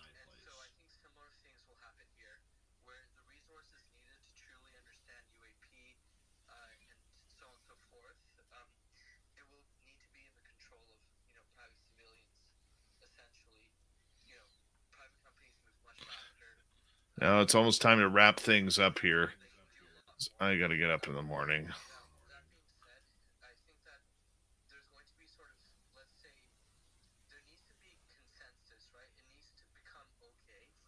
All right. So let us say thank you to everyone who tuned in tonight. And thank you to our super chatters, Derek times 5, Mike times 2, Cat Chaser CS, Jerry, Jeff, Deb, Susie, and Human Carl. Love you guys. We'll see you all tomorrow. Camille James Harmon is our guest tomorrow night on the show. It's about her alien experiences growing up and everything she's gone through. It's a really cool story. I met her in San Francisco a month ago. You guys will love her. And yeah, we'll see you all tomorrow, everyone. Take care.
going on? Come on, shut those fucking tabs down.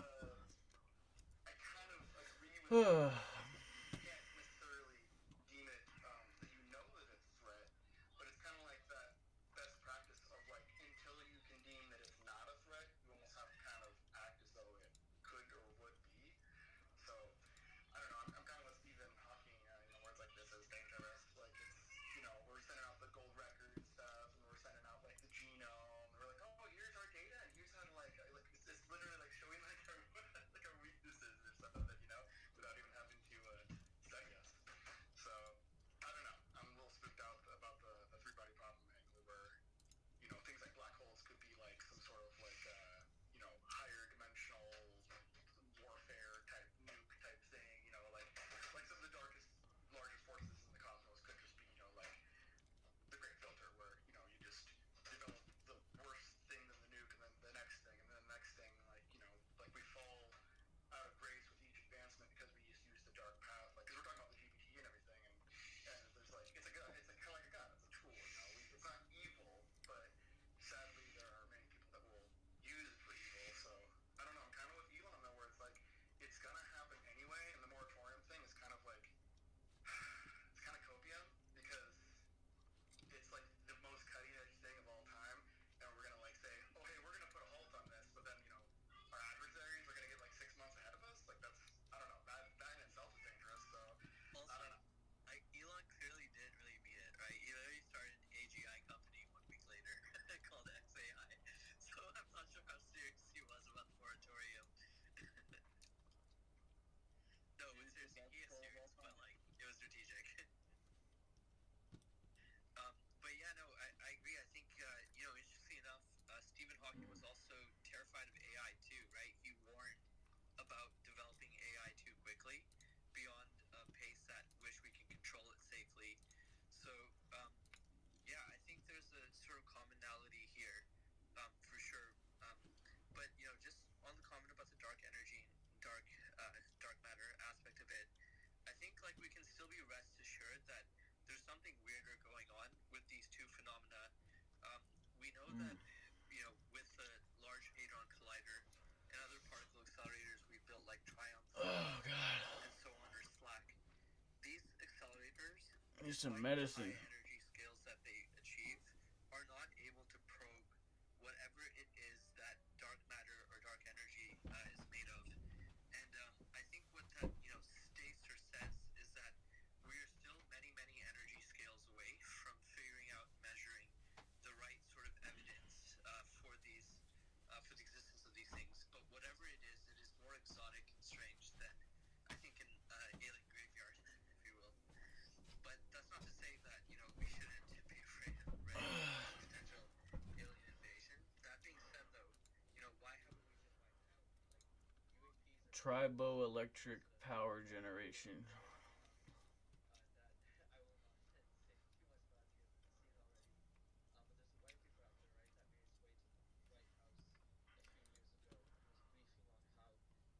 Triboelectric static electricity generator. Big triboelectric static electricity generator.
mentat stuff and Dune, where it's like you have a capability of, you know, within the 99 percentile of knowing the outcome kind of thing. I meant more like that. Oh, hell yeah, the mentats are badass, dude. Love fucking Dune. Let's go. Tuba, you're up. There's no one on the fucking planet that can see me on the shade. I told Kyra I can't talk about this shit. So go ahead and go to space. There's 3 likes on this shit. There's like 50 people in the room. Hit like on it. There's literally no place on the planet you're gonna hear these kinds of conversations. The mentats came from a fucking thing called the Balerian Jihad, which happened like 10,000 years before fucking Dune. And so what happened was that people got obsessed with computers because they were doing all these problem solving for them. And then suddenly people were like, fuck these guys. They fucking suck. And they started killing all these robots. It's called the Balerian Jihad. After the 11th commandment, yeah. Right, after that point, no computers. But guess what? Motherfuckers needed to get around. They had all this good equipment. So people had to start getting smart. And they started to create these subclasses of human beings that did these certain types of computation. Right? So the mentats are in there fucking doing this crazy computer shit. Then you have these fucking these navigators who are basically they start taking so much drugs so that they can access this certain kind of consciousness. That way they can navigate space at light speed without running into objects. It's a lot of numbers, right? And so these fucking all these different subclasses that come from the abolishment of AI, the abolishment of thinking computers, thinking machines moving forward. One of the most interesting was this group called the Tlaxlu, I think, however you want to pronounce it. They like basically are super obsessed with genetics and technology. So they do the obscene and the grotesque and the illegal. And they create these clones and these weird creatures for like the fucking the Harkonnens and all these weirdo people. It's a very interesting lore if you dive into it. And if you guys don't want to read or watch all of the content, I suggest YouTube channel called Quinn's Ideas. I think on Twitter it's Ideas of Ice and Fire. Young man talking about Dune and all things about it. And asymmetrical capacitor thruster electrogravitics. Systems, but with a bunch of other shit. So yeah, Dune's crazy, and I think there's a lot to be a lot there. The writer clearly saw like the advantage of computers, but also by throwing in this kind of twist where they go away and they make humans do it. It's just very interesting. I forgot what I was going to say. That's what I was saying about that. It's just let's go on. Let's go Dune. I've actually never read Dune. I'm a fraud. I'm an imposter. I literally have only watched Quinn's Ideas, bro. I'm not gonna lie, bro. It's all good. It's all good. It's a lot to read. Truth Fest. Frankly, it's just you know, in Dune, hold on. Without change, something sleeps inside us and seldom awakens. The sleeper must awaken. He who controls the spice controls the universe.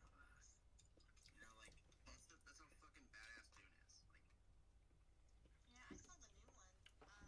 That's just good. It was fucking good. yeah, I think the Butlerian Jihad hopefully will not become something we hyperstition into reality. Do you guys know what hyperstition is? Have you heard of that? Is it like manifest destiny, like you create it through superstition? Self-fulfilling prophecy. Yeah, that's exactly it, Sam. A tulpa? Sorry, Hatupa. It comes from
High voltage power supply.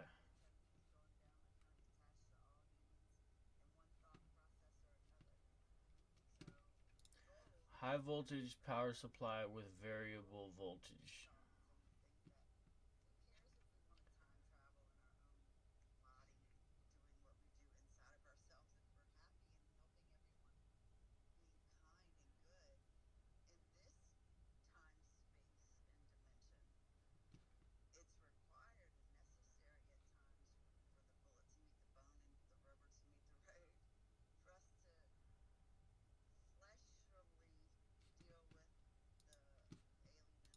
Using AC high voltage power supply for electrostatic lifter craft.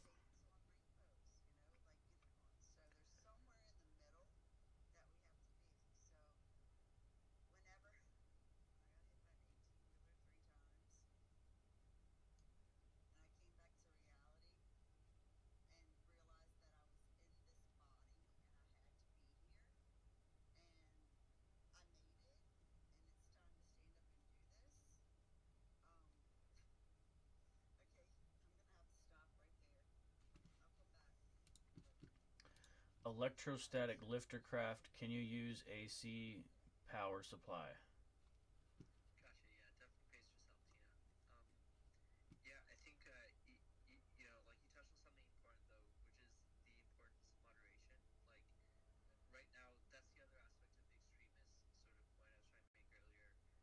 Like there are people who are throwing up their hands on both sides of the AI debate.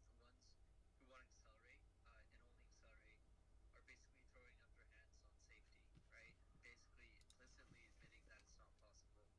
Whereas the ones who are pure safetyists, who don't want any technology development, you know, more or less slowing down chip manufacturing and so on, they're throwing up their hands and believing that safety is also not possible. That we're headed to dystopia. So one side believes heavily in utopia, like one extremist, the other extremist views an AI dystopia. And the reality is that we will definitely, you know, end up maybe closer to the middle, right? It might not be dystopia-like, but in the end of the day, you know, once we have this super intelligent capability that can understand physics, chemistry, helps in engineering, and so on and so forth, our problems will become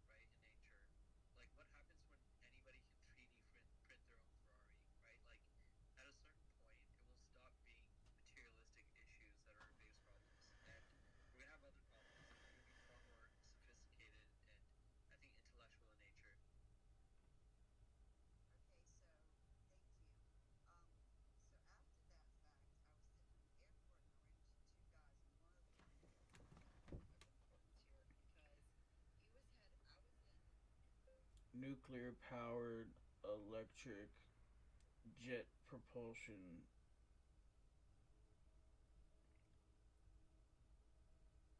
aircrafts.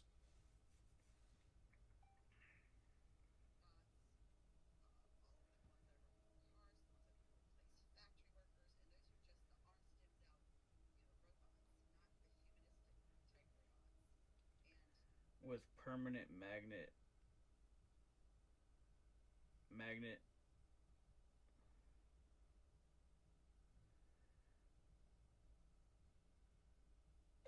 with permanent magnet motor for more efficiency.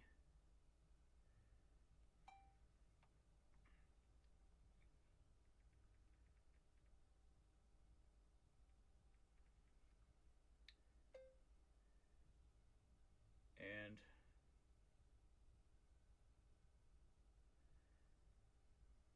possibly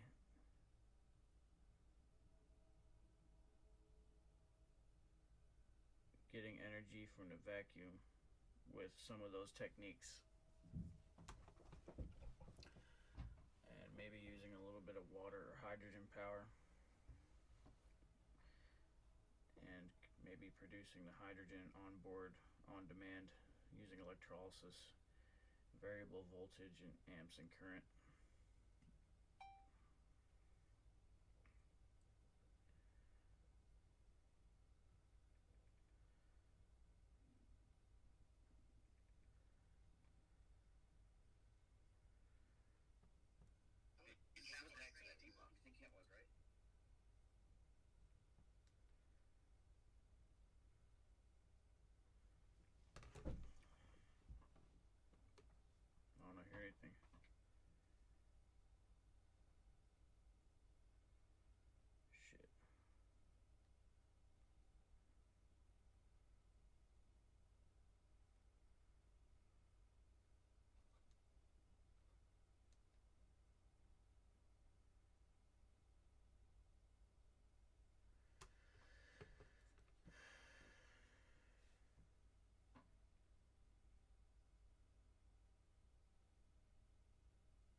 want to hear Twitter.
What kind of high voltage power supply for lifter craft? Forums.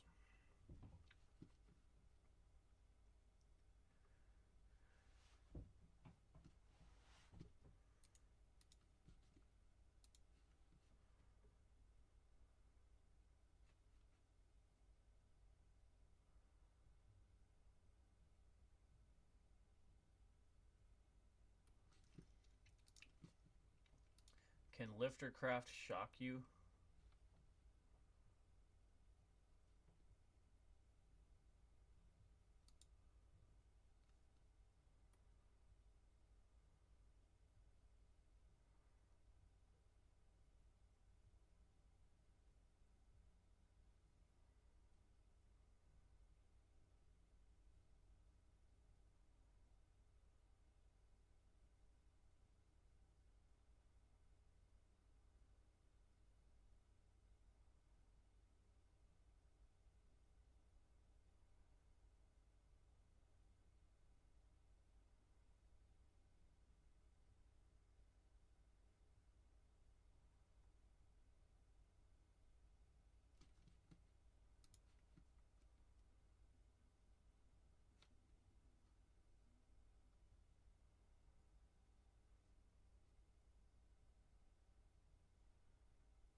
Electrogravitic high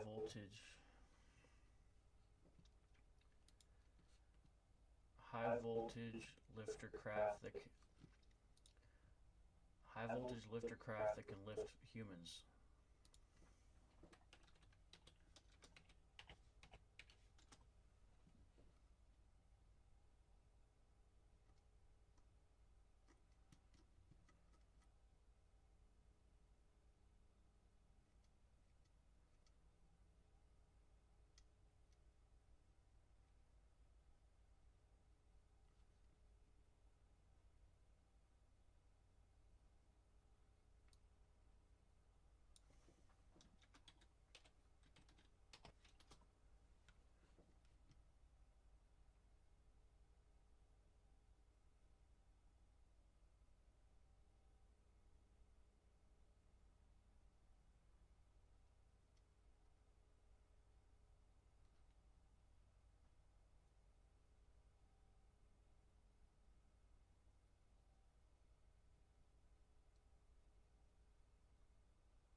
much voltage would you need to how much voltage would you need to lift a human with electrostatic force?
Amps on superconductors.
How many volts would you need on a lifter craft to lift a human with the asymmetrical capacitor?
Power TRC ion revolution power supply.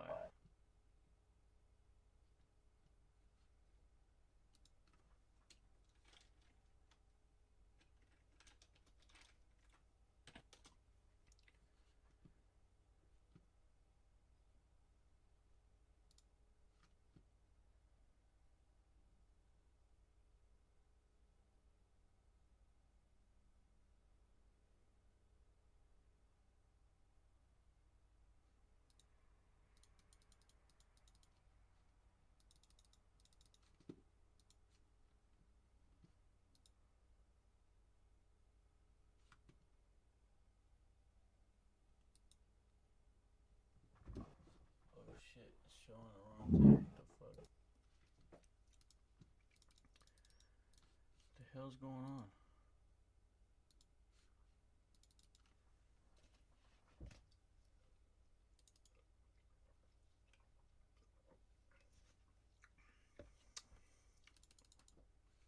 this reload.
I want to know about the power supply.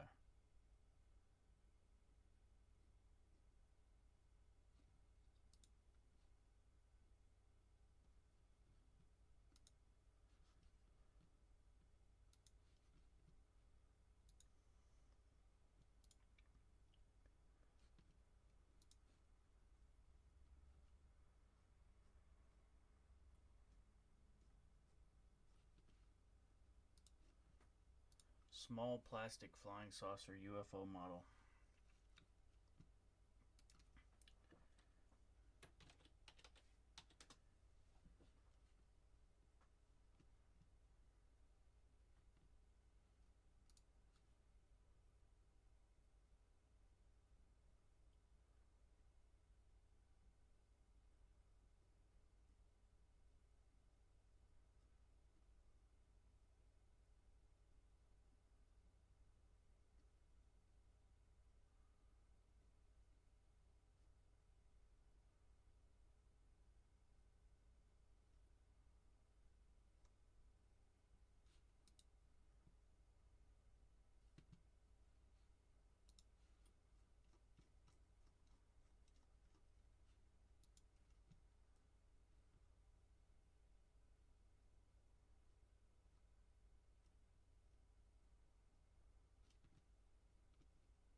How much power does a little maglev module use?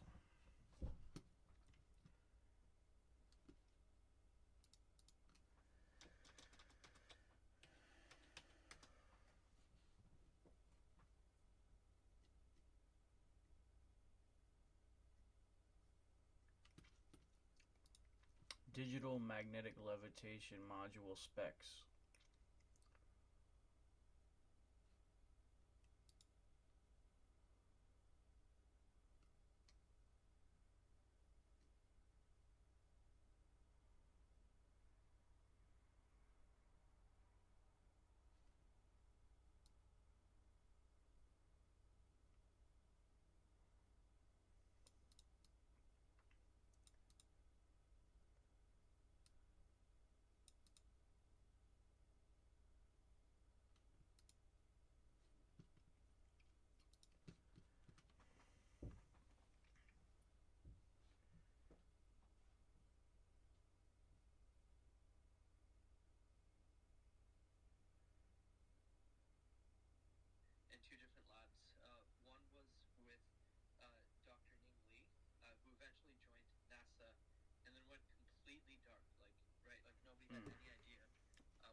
Wow. Recently So her we'll be able to obituary talk. was So, released, so no, she was like MIA for at least 18, 19 years. 5 volts. University. These two scientists, Eugene Pogpletnov as well as Ning Li, they both independently reported that they were able to observe a inertial mass reduction in spinning superconductors. So if you were to take two superconductors and spin them together and incite the Meissner effect, there, and you were to sort of hang or suspend an object above it, that object would lose up to 2% or more of its mass, which is insane, right? Like, it was basically claiming that you could manipulate or shield yourself from the gravitational field, kind of creating your own anti-gravity, if you will. Electrogravitics, right? Yes, exactly, electrogravitics. Exactly, and like I said, like all this work, a lot of it is inspired by the stuff that Townsend Brown was doing, right, back in the 1930s. Yeah, so, you know, and interestingly enough, one of our contractors at GenMat, George Hathaway, he was one of the, I think not one of, he was the only Canadian scientist who won a contract with the Pentagon UFO program called ATIV. And, you know, I'm sure most people here know what ATIV is. So his work was particularly on evaluating whether the observed UAPs that these Navy pilots are interacting with could be a result of, there was two projects he worked on. One was, could it be the result of a maverick, some sort of human inventor, right, that somehow has cracked like aerospace technologies far beyond anything that anyone else in any government can create today. His second assessment or project for the DoD around this topic was looking at the use or possibilities of this electrogravity-based research that Pogpletnov and others were suggesting.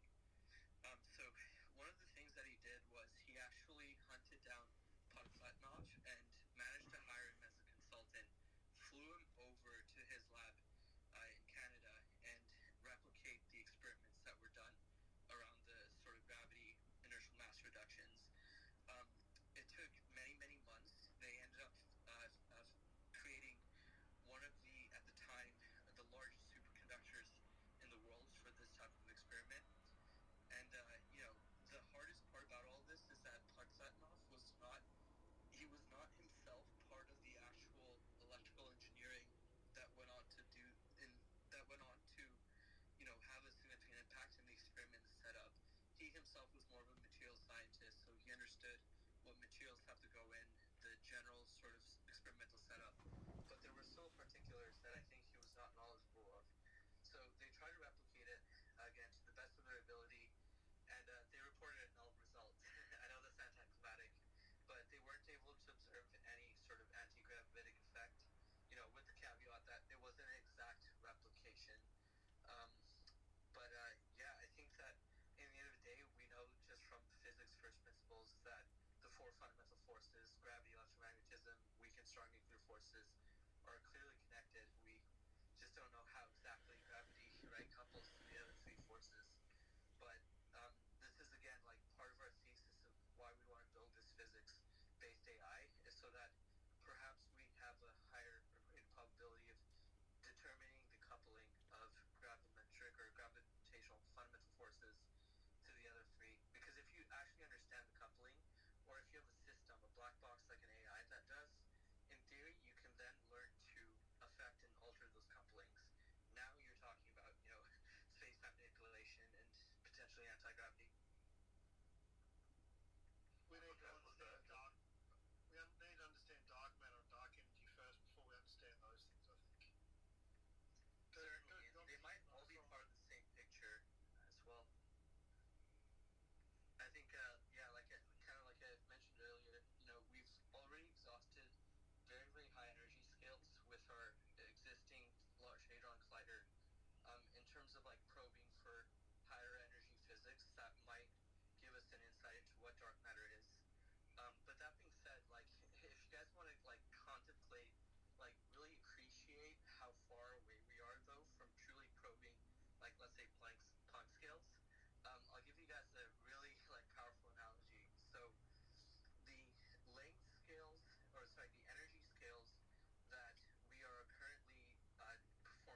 Peace. Later. Alright, guys. I'm exhausted. It's 3:30 in the morning. Deep is having a good time, so I let her run it. I actually just started this entire space just to talk to Cambian about grifters, and then it just turned into this. That's the glory of spaces, man. It's the glory. Me and Cambian were in here just joshing and chilling, and then Deeper Side joined right when he left, and I was like, well, here we go.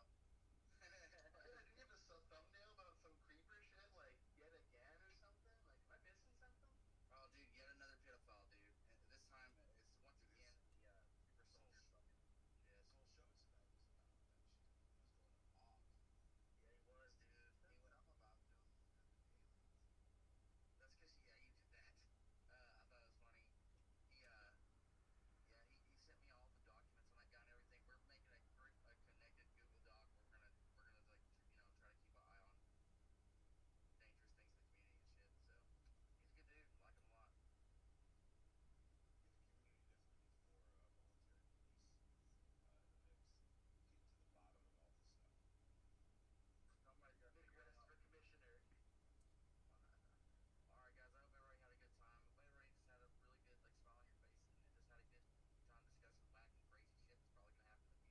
I hope everybody had a good time. I hope everybody just had a really good like smile on your face and just had a good time discussing wacky, crazy shit that's probably gonna happen in the future. Because that's what's happening. I think everybody did a great job tonight, man.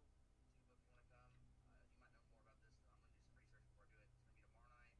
And we're gonna go about Mars, the future space program, dog. Oh, I thought you were gonna say David Icke about me.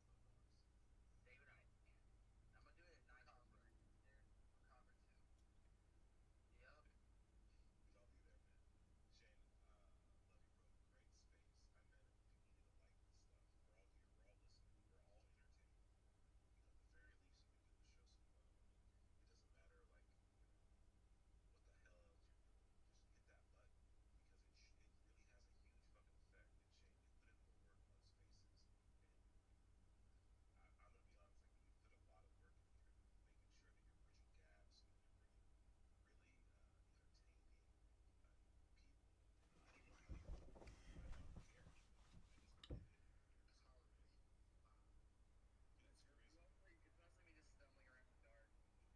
you put in more work on spaces, and I'm gonna be honest, like, you put a lot of work in here, making sure that you're bridging gaps and you're bringing really entertaining people. And I don't know how you're doing it. I don't care. I just love it. You're just really, it's crazy. It's mostly me just stumbling around in the dark. You're doing great, and you're doing it for us, and I appreciate it. So definitely, like, we gotta show love. Anyone who was doing South Carolina side, whatever the fuck's going on, like, just show love because it just like you're getting actual people, and it's super dope. So keep it up. Man. Yeah, we got a lot of stuff to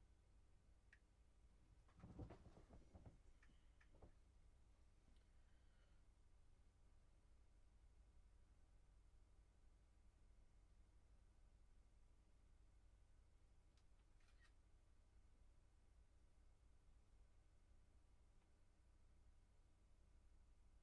intros in the next week or so. It's gonna be a good time. All right, everybody. If y'all need me, just hit me up. Be nice. Be good. Whatever. Love you guys. Peace. So I calculated from this that with these non-superconducting electromagnets, it would take to lift 2,000 pounds to lift 2,000 pounds takes 9,090 volts, 5,454 watts. Because the 1.1 pound took 5 volts and 3 watts to lift 1.1 pounds. So for 2,000 pounds of lift, which would be really amazing, you go fast with that, man. 9,090 volts, 5,454 watts. And that's non-superconducting electromagnets. With superconducting electromagnets, we can gain more efficiency. And let's do metamaterial research.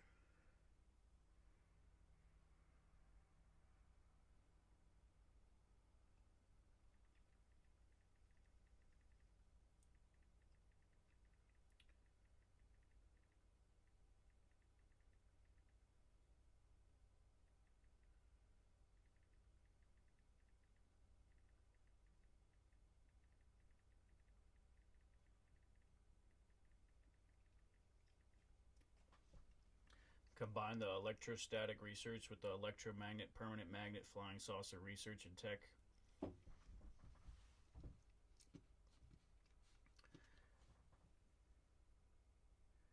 Generating fields that can be used for propulsion on board.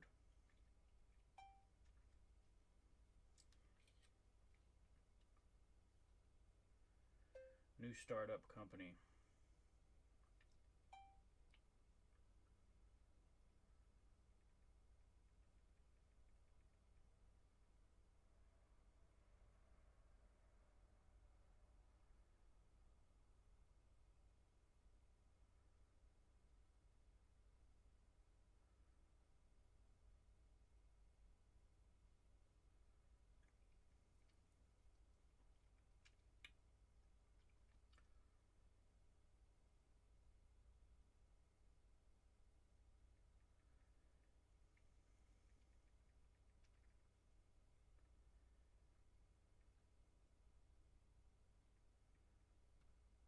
Voltaic definitions. Voltaic means relating to electricity produced by chemical action in a battery. Galvanic.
bowl. Smoke a bowl real quick.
The Mothman Prophecy. The Mothman.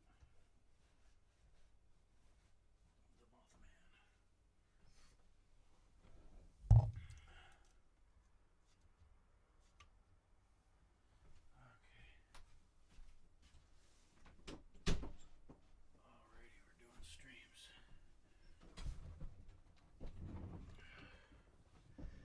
need to have my friends plug my channel.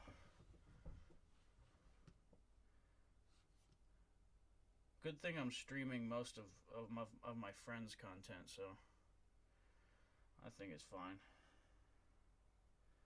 I think everybody is for promoting disclosure every which possible way.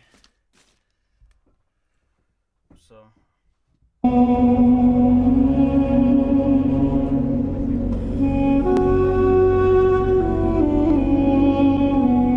as a result of many continuance of Congressman Schiff, he requested that the General Accounting Office look into and try to locate documents pertaining to what happened here in July 1947 as it related to a crash of some type of object. Congressman Schiff did not stipulate that these people were to find alien spacecraft or some type of UFO not of this earth. He only stipulated find the records that would answer once and for all what truly crashed here. The General Accounting Office was to later inform Jack Anderson, which he reflected this in one of his articles in his column, that they too felt they were getting a runaround from they named the Air Force. But I would suggest that every agency it was asked that had any information was in fact giving the General Accounting Office a runaround. In order not to expose documentation that the Air Force did have, they stipulated that all records that would provide any solution or answer to what happened here in Roswell was in fact destroyed. It was later ascertained that the documents that were in question that were destroyed were in fact destroyed without proper authorization. Congressman Schiff then asked the General Accounting Office that they should try to ascertain who ordered those documents destroyed and at what time frame those documents were destroyed. General Accounting Office then came back to Schiff and stated that it would be very difficult to ascertain the time frame, as it reflected to them that it was 30, 40 years ago that those records was destroyed, and at this late date it would be almost impossible to determine who ordered their destruction. However, at the same time, the United States Army was releasing records on UFOs. For the last half a century, the Army has been stating they did not have any records. It was found that the Army did have records, to wit, Army Counterintelligence Corps records that dealt with UFOs. They have thus far to date released 339 records. There is a record in there, and it's very interesting, and it's this document, and it is this document right here.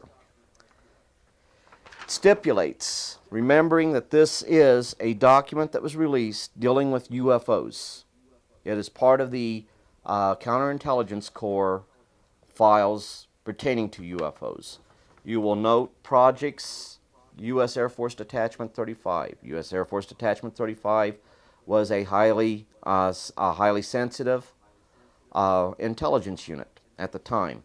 This lists names of cities here in the U.S. that had some dealing with UFOs. You can find, as a matter of fact, some of these incidences referred to in the early histories of Project Sign, which was the forerunner of Project Blue Book. You will note, right up here, circled Roswell. This is a UFO file, or this is from the UFO files of the Counterintelligence Corps, United States Army. You will note the authorization for the declassification is based on an order signed into law by President Clinton, to wit, Executive Order 12958. You will further note that originating agency interests, fully declassified, yes. You will note down below that it states other agencies' interests declassified. You will note it's circled no. Clearly this is an Army document. Clearly this document reflects that these were projects that were turned over to the United States Air Force from Army files.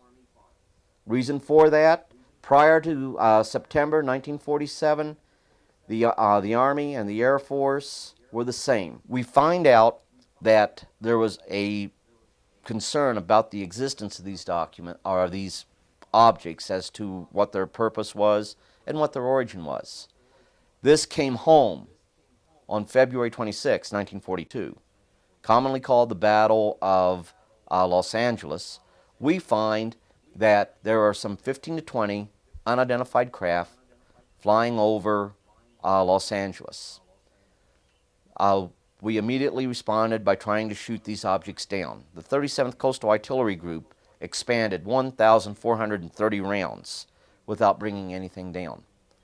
We immediately set out to try to find out if there was some hidden base belonging to the Axis from where these planes could come, some commercial airport that they could have had these aircraft housed. None of this bore out. Every search effort we made turned out to be fruitless. At the same time, in the Pacific Theater, they were experiencing the same phenomena, the so-called Foo Fighters. MacArthur directed his intelligence people to find out what was going on. I have reason to believe that in 1943, MacArthur found out that, in fact, we had things not of this earth, that we had visitors from some other planet visiting our planet here that was actually observing that world event that we call the Second World War. One of the problems that he had was that should this be the case, and should they prove to be hostile, we knew very little about them, and we had very little means in which to defend ourselves. MacArthur organized what was called the Interplanetary Phenomena Research Unit. It would later be taken over by General Marshall, and it continued all the way through to present day. Names have been changed. Records still haven't surfaced. The Army tries to state that it was not an official organization effort to try to investigate UFOs, but it was organized by a general. It bore fruit. It came to conclusions that was not popular, i.e. interplanetary spacecraft. And they continued to do exactly what they do today, and that is to be part of a multi-intelligent operation in the recovery of objects of unknown origin, particularly those that are of non-earthly origin, and to assess that information, get raw field intelligence data, and process that data into some type of useful intelligence product to disseminate to the field to those people who have a need to know, and those people that are the, shall we say, the keepers of that information. I believe that there was something that was discovered in China in 1943. Exactly what that something is, I have no idea what that was. But one of his Air Force generals, Army Air Corps generals at the time, came back to MacArthur, told MacArthur what we have is something not of this earth. I would further suggest that by this time, even the Germans had uncovered evidence that we were being visited and had some type of physical evidence. MacArthur definitely had physical evidence.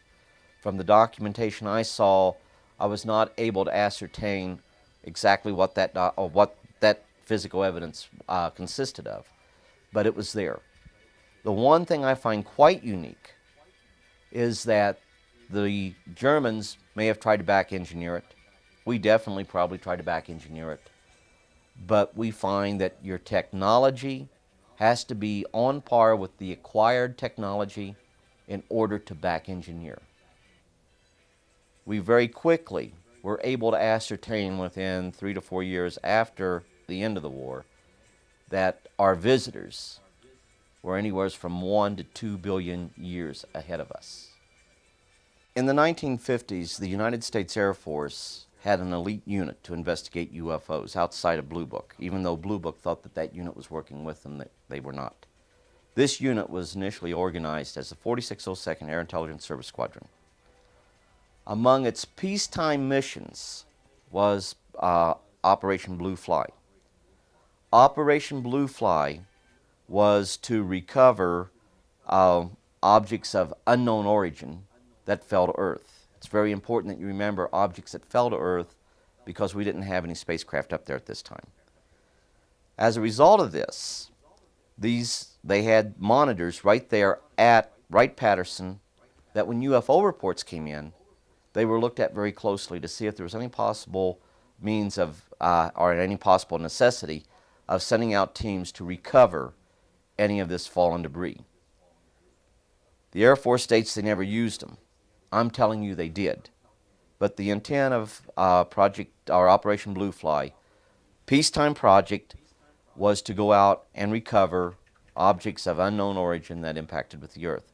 Later it would be expanded in 1957 to cover all objects of unknown or all objects of unknown origin, meaning spacecraft 2. It would be expanded to a much larger program encompassing other programs out there, and it would become part of what they would call in the 1957 October timeframe Project Moondust. Project Moondust is the overall field exploitation to recover only 2 items.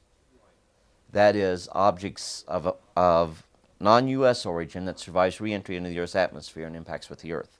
Naturally, we would be interested in those items from a technical, scientific intelligence basis to determine or try to ascertain the technical capabilities of any potential enemy or known enemy of the U.S. at that time that was launching space vehicles into space. The other area of interest was objects of unknown origin. Now we find that there were quite a few objects of unknown origin that did not correlate with any known space launches or impact times of any known space debris falling back to Earth. We also find out that there was never a report filed by our government that we had recovered these objects and then notified the country. We would immediately ascertain the point of origin that we had recovered them, which would be required by international law. And we never ever went ahead and had a political protest filed against us. In short, under Moondust, under Blue Fly, we have recovered alien debris, not of this Earth. The degree of classification that we have now has changed over the years. Back during the time of the Second World War, all the way up to, say, 1969, you may have had as many as 11 classifications. Now there are 3: secret, or confidential, secret, and top secret. However, if you have information that is highly sensitive, that requires the protection above and beyond the norm of what is provided for those classifications, that's what you have the special access programs for. You do not get that type of information out into public domain unless it is officially sanctioned. During the discussion of UFOs, the question ultimately is going to come up, can any government keep secrets, let alone the U.S. government? And the answer to that is unequivocally yes. But one of the greatest weapons the intelligence community has at their disposal is a predisposition by the American people, the American politicians, and I hate to call them debunkers, but we'll call them debunkers, people who wish to try to debunk UFO information. They immediately come out, oh, we can't keep secrets, we can't keep secrets. Well, the whole situation is, yes, we can. The National Reconnaissance Office remains secret for many, many years. The mere existence of the NSA remains secret. The development of the atomic weapon remains secret until once you exploded one, you eventually had to tell some people what was going on, why the sun appeared to be setting down on planet Earth locations. People's own perceptions of the universe, the people's own thoughts as to the existence of life being out there, is one of, there might be life out there and we may sometime pick up radio communications, but physics tells us they can't get here. So we are conditioned by our own paradigms not to accept the possibility or probability of an advanced, highly advanced, intelligent civilization coming here to visit us. You have evidence in the form of highly credible reports of objects being seen, of the entities inside these objects being seen. Yet we look for a prosaic explanation and we throw out the bits and pieces of the evidence that doesn't meet our paradigm. So it's a self-keeping secret. You can conceal in plain sight the existence of the abundance of evidence alluding to UFOs, even bringing that evidence out to the public. It's political suicide if you go and start hitting up intelligence agencies to get this information released. So most of your members of Congress, and I know I've worked with a lot of them along that line, will balk and try not to do it. I can name you three members of Congress that were point blank asked to have a congressional inquiry on what happened here at Roswell. One of the most ridiculous statements that I got was that a person would have to be a chairperson to do that, and they asked a senator from Mississippi if he'd do it without any hesitation. He said no. And I said, well, excuse me, but is not the good senator we're referring to a chair member? And they said, oh, yes. And I said, you give me that in writing. I got that in writing. But I'm hesitant to release it. I will show it to you, but I'm hesitant to release it simply because I made a promise not to. We have got to get the documentation as it exists in the government files. We have got to get it released before it ultimately comes up and being destroyed. As soon as we open the door, and we're right there, we're about to bust open the door. Good cases, the Blue Book file, or the Blue Fly and Moon Dust files. I had classified documents. The Air Force acknowledged. When I got members of Congress to help me, they were immediately destroyed, and I can prove this. Somewhere along the line, they may see that material and realize there's some very highly sensitive information that would have damning effect on the national security of the United States should it become compromised. It requires to be further protected to ensure that there is only a limited access to that information to a small number of people. So small you can put them on a list of paper or on a piece of paper and list them by name. Thus, you have the special access programs. The controls that were supposed to be put on the special access programs are not there. When Congress did their review of the way we do, the way we protect documents and the way we go ahead and implement our secrecy programs, they found that you had special access programs within special access programs, that it was essentially impossible to keep control of them all. And I'm telling you right now, it is essentially impossible to keep control of them all. When it comes to UFOs, the same criteria applies. The problem we have right now is that that event, i.e. the ultimate contact, where there is no longer a question about the reality of other beings in the universe coming here, that event has not taken place. Therefore, but a small nucleus within the intelligence community, numbering less than 100, and I'd suggest less than 50, control all that information. It is not subject to congressional review by the Information Security Oversight at all. There would be quite a few missions to describe, but simply put, yes, I was involved in those type of operations. A lot of people think that you're just in a unit waiting in the rafters, just waiting for the next UFO crash or landing where there's going to be debris. It doesn't work that way. You have a real life, you have a real job in the military. However, if you are in an area where an event takes place and you are one of these people that they can go ahead and call upon in your field of expertise, and I can't tell you what that field of expertise of mine would be because I really don't know. But if you're in that location, if you're in that vicinity, you would be one of them utilized. Now, in order to prepare me for this, very early on in my career, they sent me to NBC school at Fort McClellan, Alabama. It's a 3-week school. It's for unit NBC personnel. NBC meaning nuclear, biological, and chemical. And it would always be on the auspices. That's what I was involved in. Later on, it would change to be something even more so. But you would go ahead, use it just as though it was a nuclear accident. There are procedures already established, a nuclear or biological or chemical accident, hazard material accident, and you would utilize it that way. If you could get in there and do the recoveries, if you could go in and extract the debris that are there quietly behind the scenes and no one knows, you'd do it. If you needed an officially sanctioned deception program to come into play, such as a bogus news release, you could do this also. You have an airplane accident. We have standard procedures on how we handle that. Those same procedures are utilized when you do a recovery or extraction of a crashed spacecraft or debris thereof. And I have to stress debris simply because these are highly advanced technical machines. There were not that many crashes.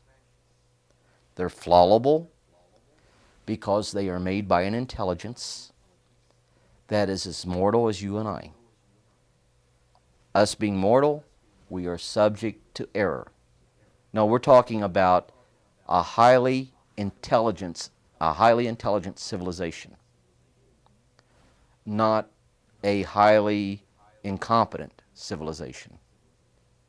We take steps. They take steps. But at the same time, when you go out, you make a recovery, and when you make that recovery, you handle it the same way you would as if you were out there hitting up on a airplane accident, or you have a hazardous material type situation, because it works. It's all set up. The only problem you have is that you have people out there that are very quickly going to realize that this is not something of this planet. To be sure, with the blue fly aspect of recoveries, you do what's called an on-site analysis. In short, you have experts out there who know what missiles are, who know what aircraft are. They're looking at this material. They're telling you what it isn't.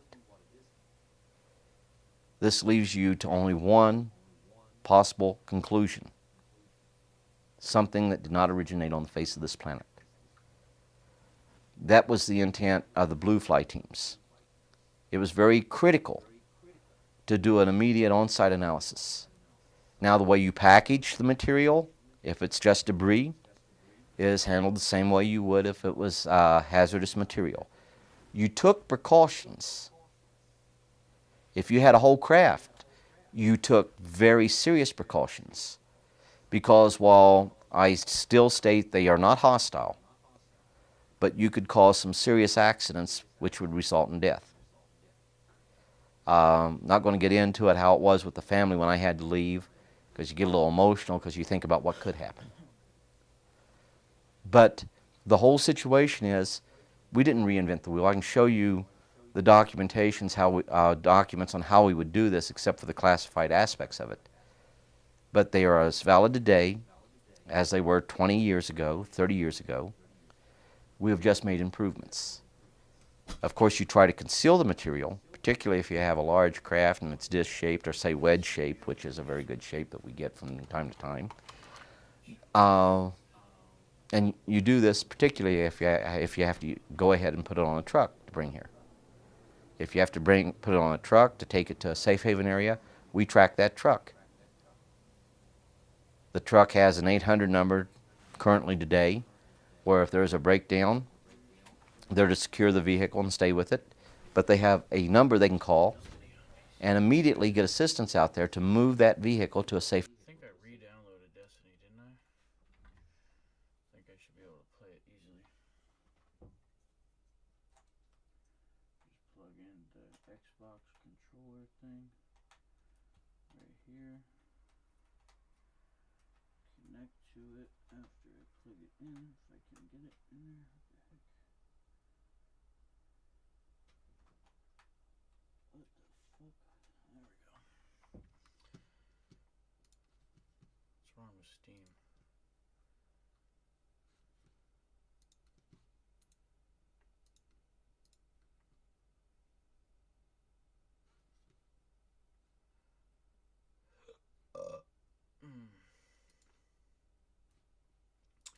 Come on, Steam. Why are you not starting up?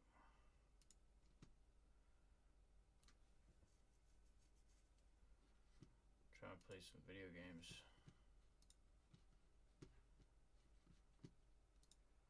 I'm gonna play Destiny 2.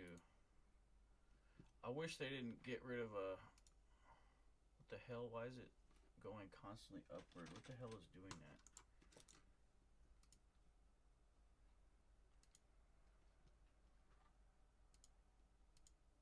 What the hell is doing this?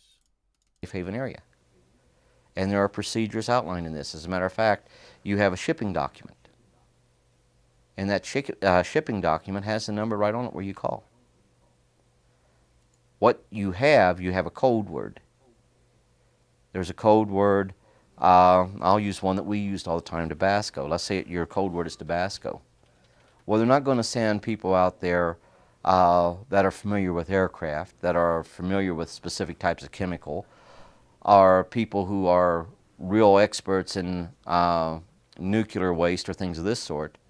You're going to get a specialized team out there that knows what to do should there be a biological, and one of the big concerns we had was biological, they do too, contamination as a result of this being truly of alien origin.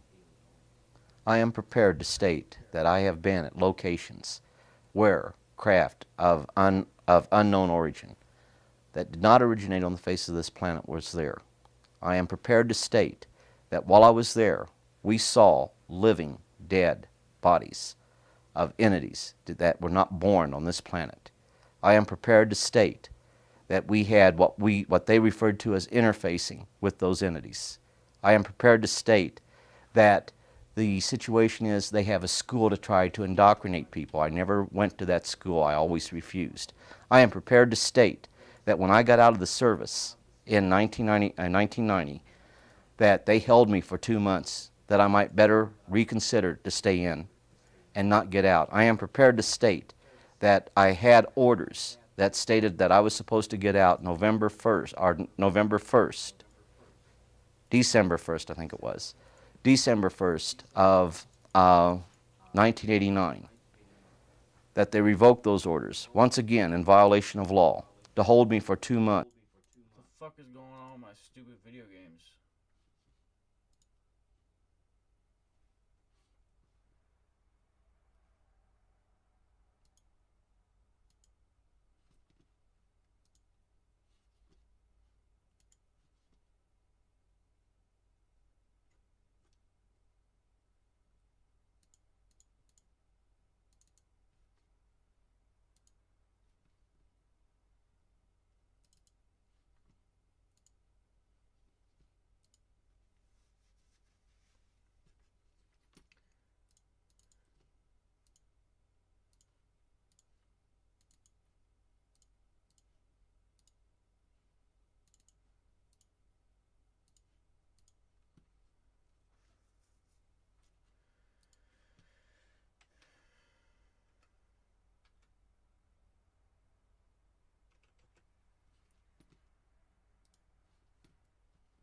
Why are my video games not working, dude?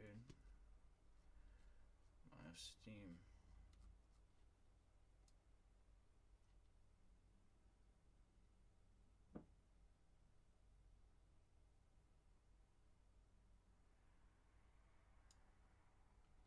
Man, those burgers were good. Could go for another one right now.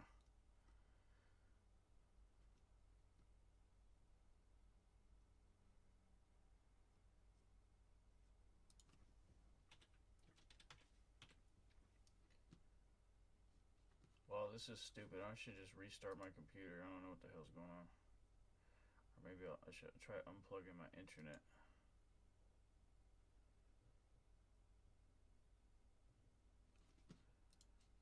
There we go.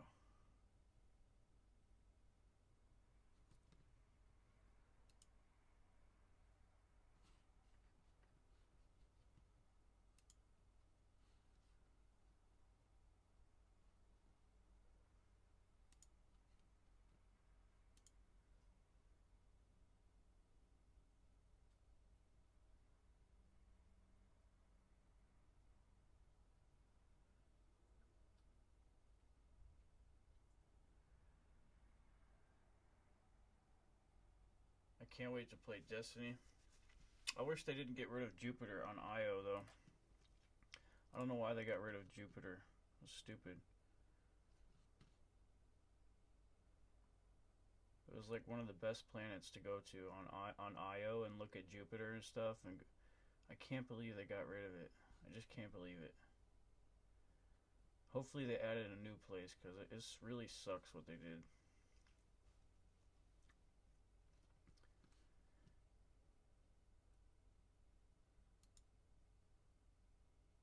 My shit's like lagging, dude. My shit looks like it's lagging.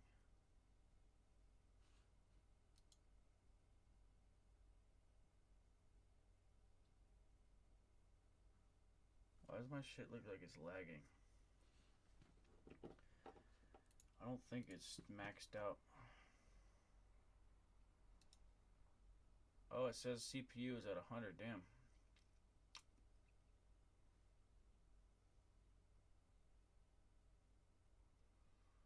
CPU is at 86, 98, 97.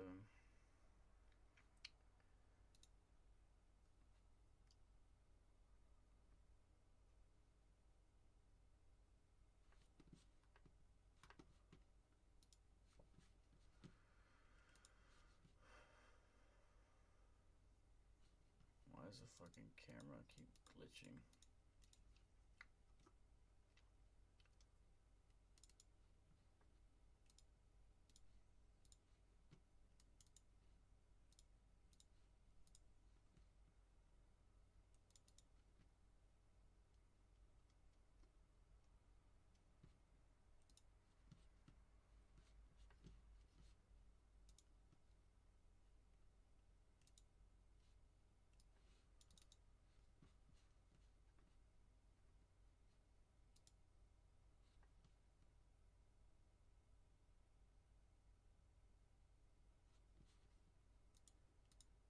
Oh, Destiny 2 started. Yay. Destiny 2 Lightfall. Now I need to set up the stream.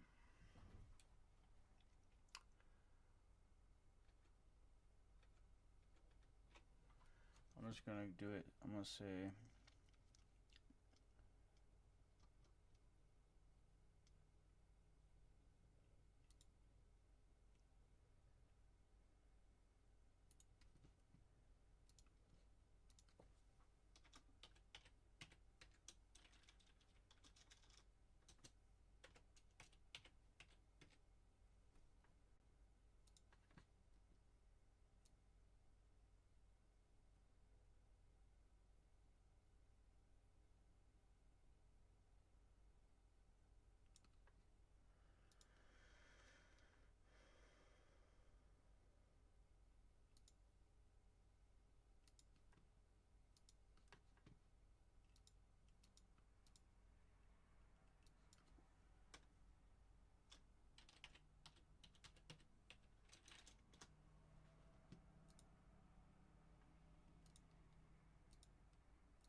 fuck is going on?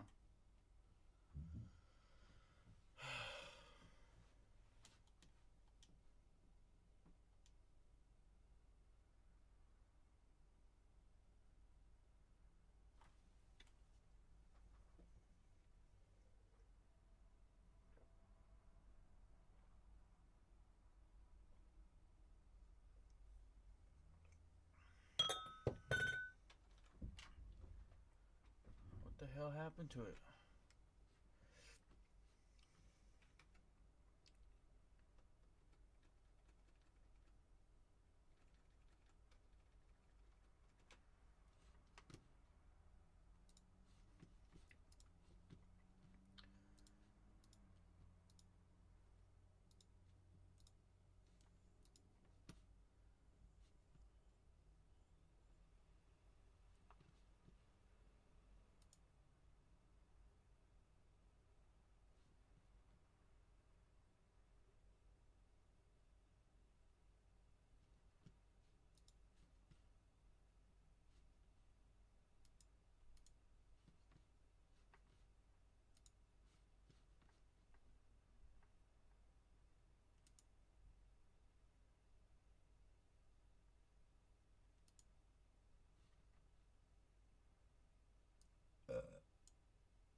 I wish I had an airplane or a jet, at least.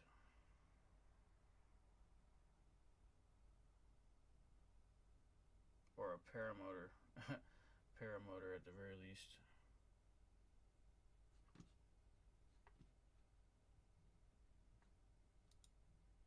Then at least I could fly.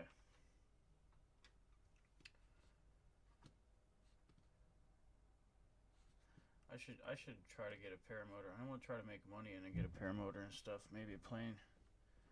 Maybe like an ultralight aircraft.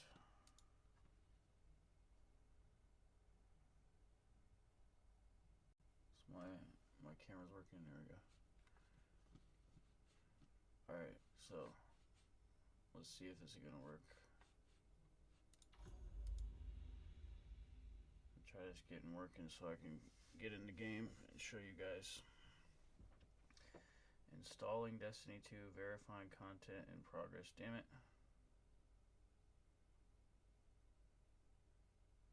I just want to play the fucking games, man. Why has my computer been slow for certain games ever since then?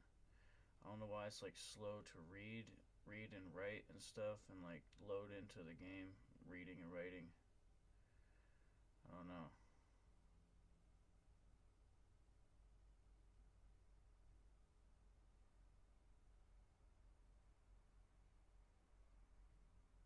I gotta try to get rid of those bottlenecks though.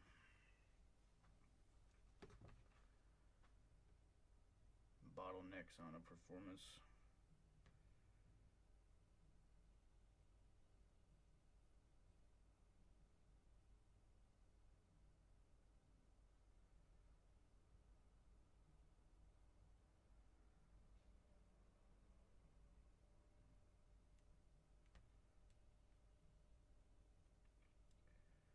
Why don't I hear anything? Thinking about Oh, there we go.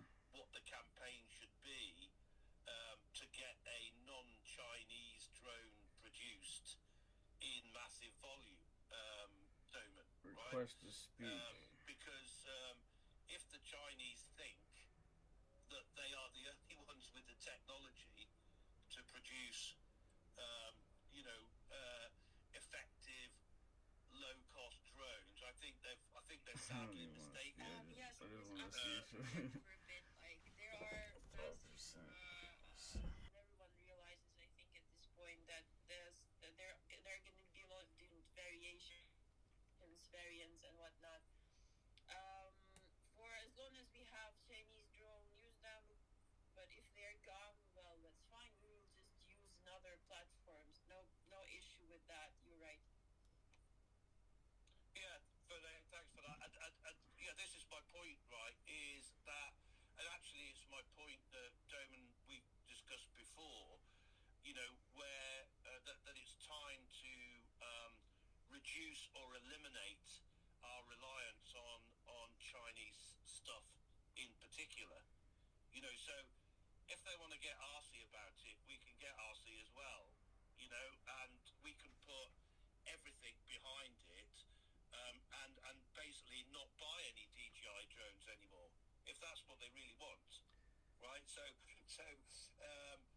Because equally, as I've said to you before, Doman, it's part of my mission here in the Midlands, the industrial manufacturing Midlands and that, to take this opportunity to stop buying stuff from China and to make it ourselves. And that includes drones, right? I don't know whether we're the best people to be producing drones, right? But, get ready, China, right? Keep threatening, because soon there'll be a drone product that'll really kick your ass.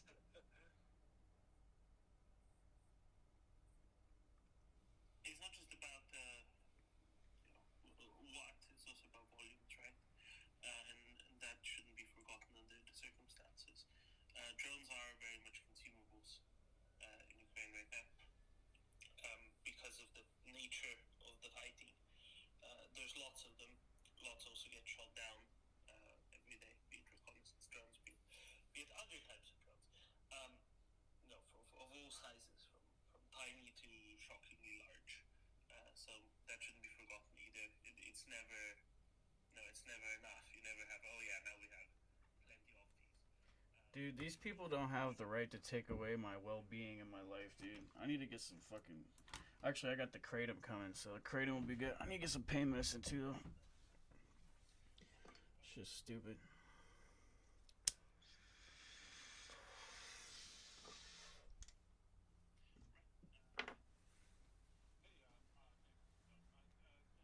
It's verifying and installing Destiny 2. This is verifying content. 15%. I think it's verifying like 90 gigabytes. Because it just downloaded like fucking 90 gigabytes. For that shit.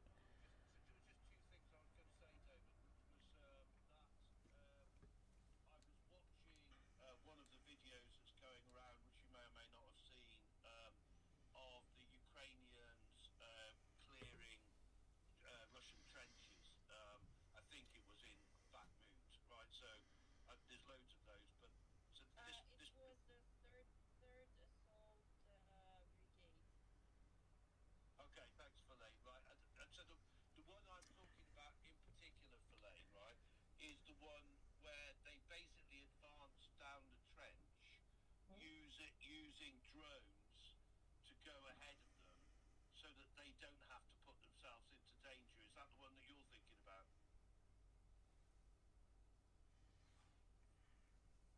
Put the Terminator robots. Give them the DARPA Boston Dynamics Atlas weaponized robots. That was like, that really, just like brought home to me how much drones are needed. Give them the DARPA. Yo, they should fucking let me speak. Looking at Doman, which is probably a wider discussion. Oh, man. Was a video that a YouTube video. I don't think they should even be doing war though. Back over the last Joking. 4 or 5 times since the Crimean War, I think it would be, that an army has taken Crimea. So that would include, obviously, Russians versus Germans and Germans versus Russians in the Second World War. And like all of those successful in the end attacks on Crimea, massive loss. Took a long time. Now not will do it that way, but I think one of the reasons why we see massive drones is for that reason.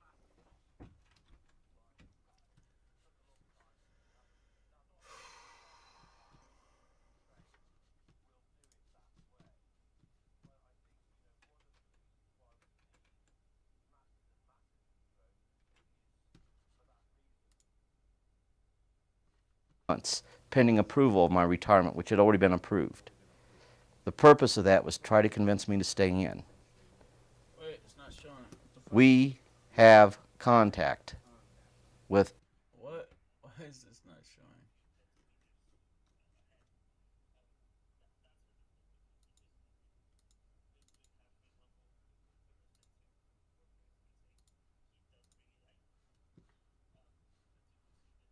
aliens not originating from some foreign contact. 1990 with those entities. I am prepared to state that the situation is they have a school to try to indoctrinate people. I never went to that school. I always refused. I am prepared to state that when I got out of the service in 1990, that they held me for 2 months, that I might better reconsider to stay in and not get out. I am prepared to state that I had orders that stated that I was supposed to get out December 1st, I think it was, December 1st of 1989, that they revoked those orders, once again in violation of law, to hold me for 2 months pending approval of my retirement, which had already been approved. Is that real? The purpose of that was to try to convince me to stay in. We have contact with aliens not originating from some foreign country, but from some other solar system. And I have been a party to that. I've worked it, I've been there, and I know some of the things we do is really terrible. They are not hostile toward us. We're the enemy in this instance, but we're the enemy, I like to think, for the good reasons. We're concerned about what some other country might do. I have concluded that I'm fighting against the clock, that I have but a short time to try to convince people that we are moving in an avenue where we are going to militarize space. Once we militarize space, we will have a whole new avenue of technology open up to us. While NASA says it's going to take another 1,400 years before we achieve what we call interstellar travel, I'm telling you, by the end of this century, we will be doing that. We want to acquire this technology. We want to make this technology part of our own technology. Within the next 25 years, we're going to militarize space. As a result of militarizing space, we are going to acquire new technology. We're going to evolve new technology that's going to lead us into interstellar travel. As a direct result, we will become a threat to them unless we spiritually grow also. But I feel that if we do not go ahead and spiritually grow, we are forcing the situation where the entities will eventually make themselves known. And they will make themselves known, and no power on earth can stop that from happening, in order to avoid us from going out into space. That if this should happen, it will happen to an unsuspecting world population. And that can create some very serious problems. But this doesn't deal just with the United States. It's a truth that the entire world has to be informed about. And that truth is, man is not alone. That we have people from other planets, from other solar systems coming here. I believe that the intelligence community had good intentions when they classified information dealing with UFOs. I believe that they asked some very serious and hard questions. What impact would it have if the peoples of the world knew that they were no longer alone in the universe, that they had intelligence that was visiting this planet? And I think that the intentions were good there. As intelligence agencies among nations, naturally you want to go ahead and acquire the technology for military application, so you want to try to keep some of that aspect as confidential as possible by classifying it as high as you possibly can, keeping it to keeping the information open to but a small handful of people, thus special access programs. However, I believe that while it was full of good intentions in keeping this information classified, it is hurting people. I do not believe that any government has the right to try to make individuals who merely see UFOs look crazy when we know the truth. I do not believe that any government has a right, knowing that the psychology of specific individuals may ultimately lead to them having their homes broke up, their jobs lost, leading to a tremendous amount of mental depression, ultimately leading, in many, many cases, to suicide or self-destruction.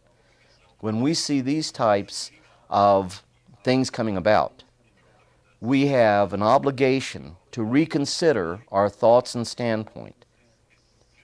Reconsidering those, I would suggest we need to break down the walls of secrecy, that we must be responsible in getting the truth out. We must be responsible in how we get that truth out. And we must be truthful. And it's not a scary story. You will learn that they have a perception of God. They can't tell you what religion's right.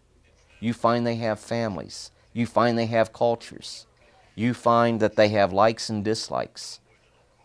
You find that you look for those things that are similar among us, not the difference.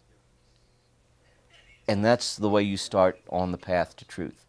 The problem that we have right now is that we look at them as something to talk about, something to be marvel at and be amazed at.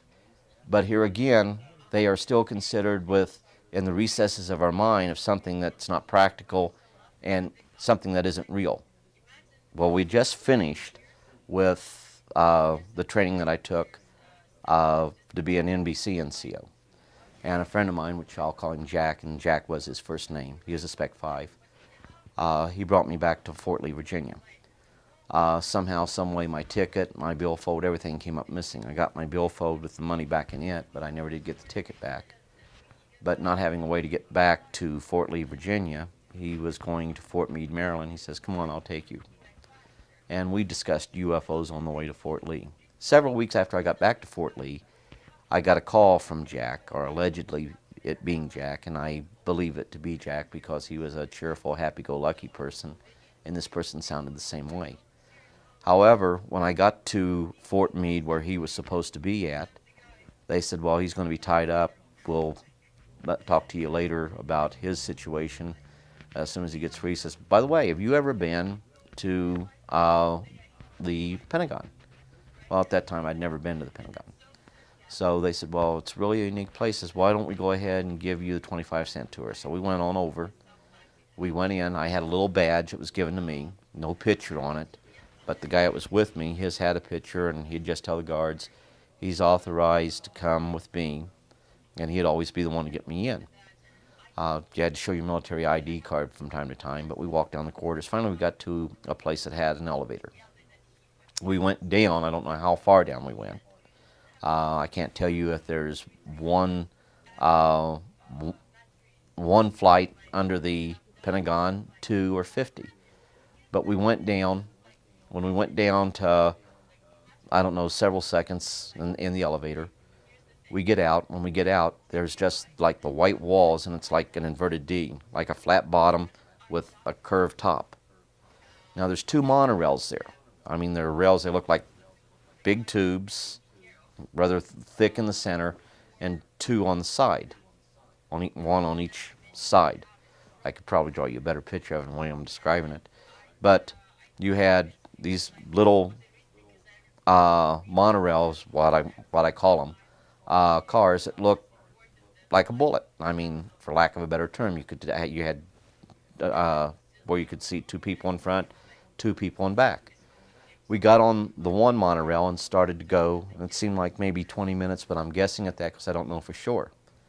When we got out, he says, "Well, let me show you some interesting sights down this corridor here." So we're going down the corridor, and it looked like there was a door at the far end of that corridor. As we got closer and closer to that door, my guide turned to me and stated, "You know, things aren't always as they seem to be." He says, like, a lot of people don't know about these underground locations underneath the Pentagon. Few know that the Pentagon has underground monorails that connect up to other locations. And he says, it's just like, the walls here. They don't all seem like walls. And I said, what do you mean? They're not walls? I said, what are you talking about? I thought you were always trying to make a joke. At that time, he says, no. He says, like the wall behind you. I look, it looks like a wall to me. There's no seams, nothing I can see. Then he pushes me. I try to grab myself, and you don't just go through it. There's actually a door there that open. You want me to finish this too, don't you? Well, when you go through the door, there's like a field table there. And behind the field table, you had this little entity. The entity was a little bigger than the 3.5 foot tall entities that are a lot of times reported. But there were two men on either side of the table, slightly behind the creature. But yet I got up and I was asking him why he was acting foolish and things of this sort. I won't go in how we were hitting up on that, but when I turned around, looked right into the eyes of this little creature. And, you know, it's like,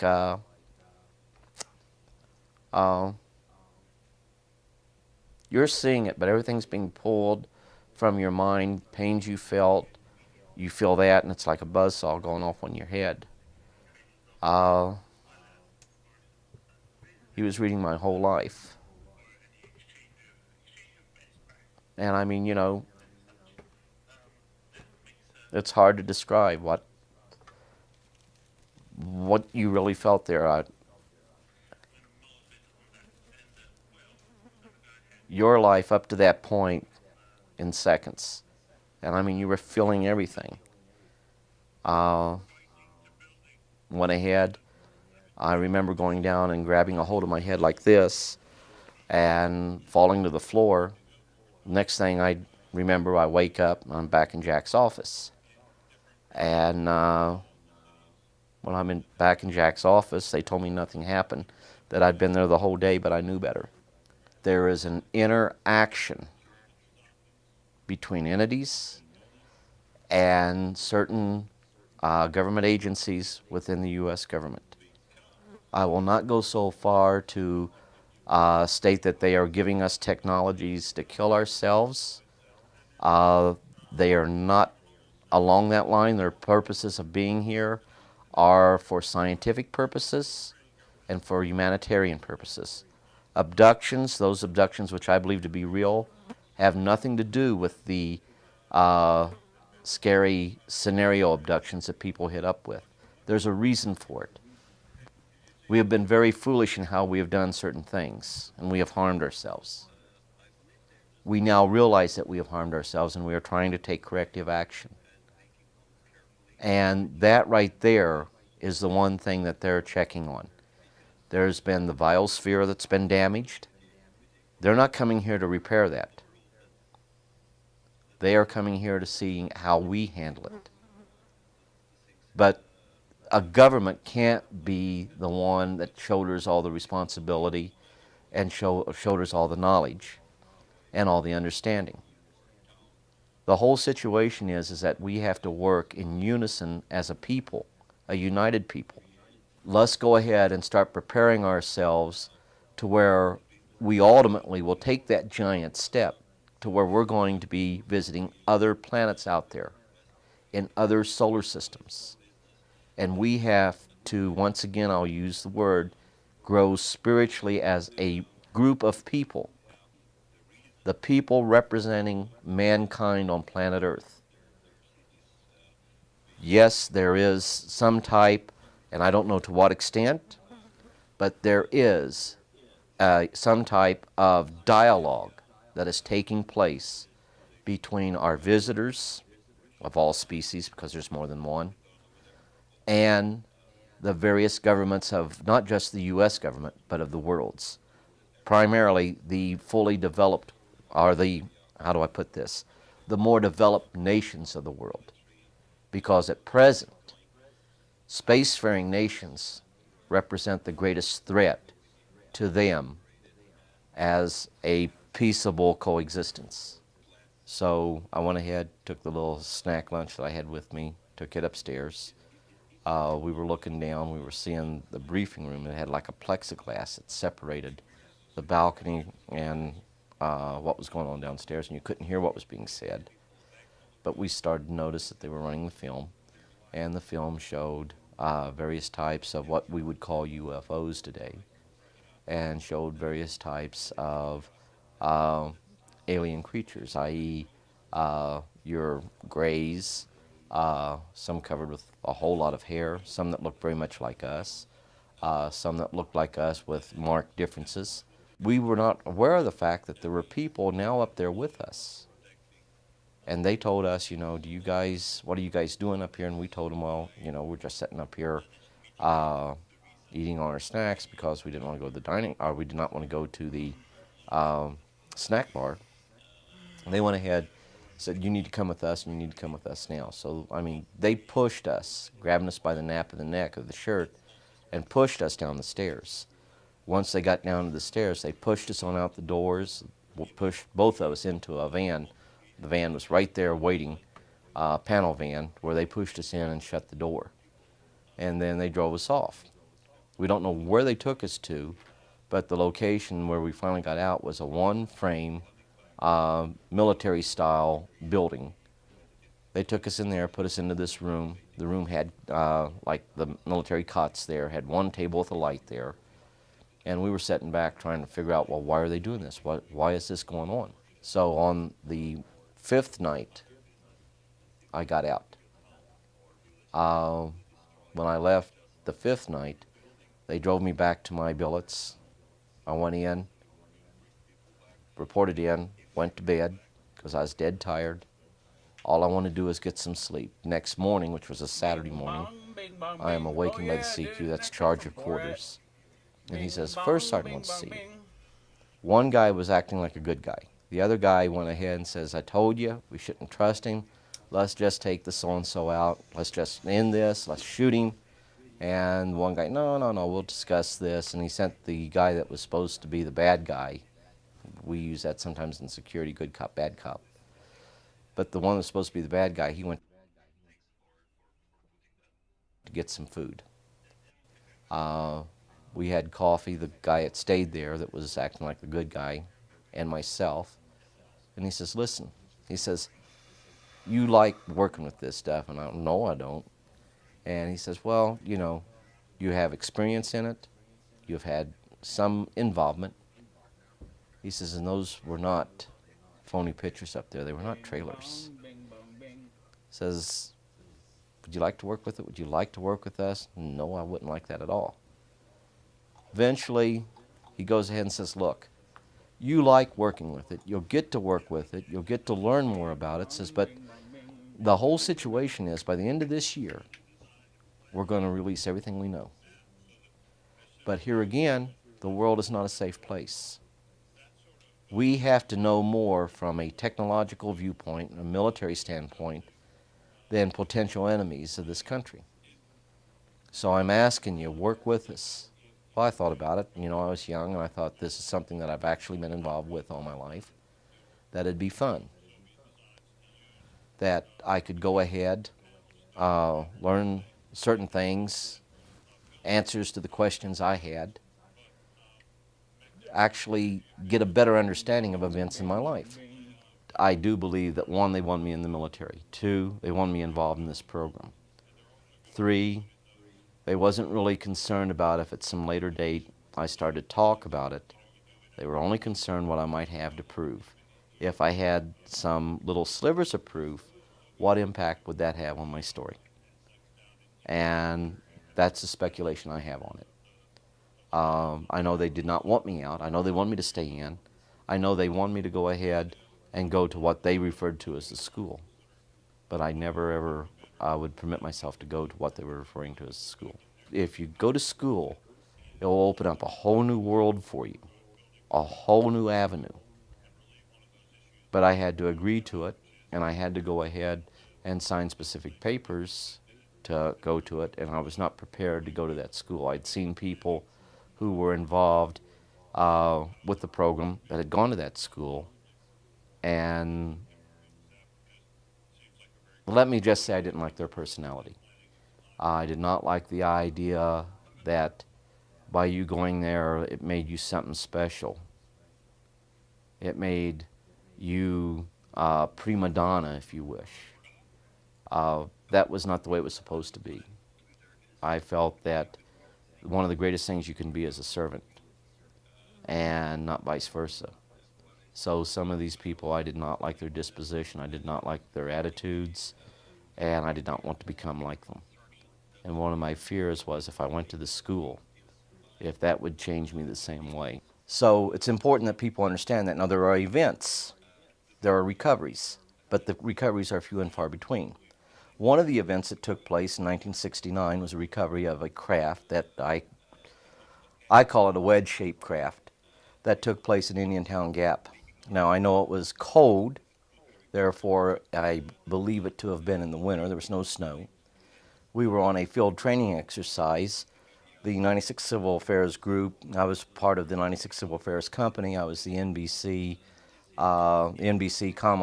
which is communications, NBC being nuclear, biological, chemical, unit in NCOIC, which is non-commissioned officer in charge. We were notified that they had an incident involving a downed craft that we needed to assist in recovering. The persons that showed up knew exactly where we were going, because when we went to our staging area, pulling out of the company exercise, or should I say the group exercise, we went to what we call a staging area. From there, we went to another location on Indiantown Gap. We didn't have any problems about civilians or curiosity seekers or anything like this. Other than to go into a whole lot of detail about that particular craft, there is a tape out there that does go into detail on it. The situation is, we did the recovery. As far as being fully involved in the recovery outside of going up and getting surface readings, realizing that what I was seeing was not of human origin, I was limited in my involvement. When we got there, there was already teams set up, floodlights were already set up around the object. I was asked to get closer and closer to the object to take readings with the APD-27. As I did this, I realized what I was seeing was not of a earthly origin. I'm hesitant to go into it too much because I don't want to get emotional about it. Bent waters is another very interesting case. With bent waters, we went there to digest some of the information as far as the physical evidence there. There were photographs, there was film footage, there was evidence of high background radiation, or a higher than normal background radiation, not all that high, but above normal. We found that there was some abnormalities in the area of which we referred to the impact point. We also noticed that the trees had been leveled off at the top. When we got there, it was December, I want to say December 28th was the day that we arrived there. We gathered up the materials. We took these materials back to Lindsay Air Force Base. All the, for lack of a better term, all the hard evidence that we could get, all the documentation that was there. There was even some photographs, which I don't think has been alluded to, as far as sightings that was picked up on radar. Both the British government and the U.S. government were aware of these sightings. The hard evidence that we had was taken back to Lindsay Air Force Base. There it was digested to where there was some type of information that could be put out to brief SHAPE headquarters. And I don't know who in SHAPE headquarters was briefed, but I do know that we did have to do that. The information was then put with a special carrier, and we were told is being sent back to Washington, meaning Washington, D.C. I don't believe this to be the case. I believe it was coming back to an air base close to the Washington, D.C. area, and that the materials transferred on to Fort Belvoir, Virginia, headquarters at the time of the U.S. Air Force's Special Field Activities Group, or Air Force's Field Activities Center. They then took this material, did whatever they did with it, and came up with finalized intelligence product. The important thing to remember, the reason it went to Lindsay was because the U.S. Air Force's Field Activities Center had detachments in the field. The closest detachment in the field at the location of Bentwaters would have been Lindsay Air Force Base, which is Det 24. They were the ones that got the material. They were the ones that was charged with safeguarding it until it got back to the U.S. Also, there were several members of Det 24 that was involved in the investigation. There were other people who came in who we didn't I didn't know who they were, but you knew they were involved in the investigation because they were doing the things that would be necessary to do just that. They were asking questions, hard questions, critical questions. They were asking technical questions of technical people was involved. I know for a fact that some of the radar operators, both British and U.S., were questioned. I know some of the people that were out there on 2 different nights were questioned. My involvement became in June, July of 1989. I was involved with the Belgium sightings that we were assessing information, gathering data on the UFO overflights of Belgium. They also went over over Germany. We had one incident there on the border, which this one occurred near the Foda Gap. The incident there at the border, we saw the object. It was over Soviet territory. We saw that the Soviets were pretty upset. We were getting pretty upset because this was a huge object. It was triangular shaped, about 3 football fields on either side of the triangle. It flew over what we call no man's zone. As it flew over there, we all were getting jittery. It wasn't winter. It was, I'd say, summer, about August. You could feel your hair standing up on end. It was more than just, getting shivers because of fright or something like this. There was some type of physiological effect taking place. Once this incident subsided, we put fighters on alert. We notified them that we may have a Soviet craft coming across the gap, and we were going to intercept it. The Soviets did the same thing. It went back over the Soviet airspace, and they scrambled fighters to try to intercept it. Wasn't traveling fast at all. Traveling very slow. No hurry to get out of the area. But on this particular night, no one fired at it. There were pictures taken. There was consultation with the Soviet Union. With this going on, everyone was taken in and briefed and was informed that what they saw was nothing more than a Russian MiG-27 that had strayed across into the Foda Gap area far enough into the no man's zone to create a problem and cause some alarm. It was no MiG-27. We know exactly what we were looking at.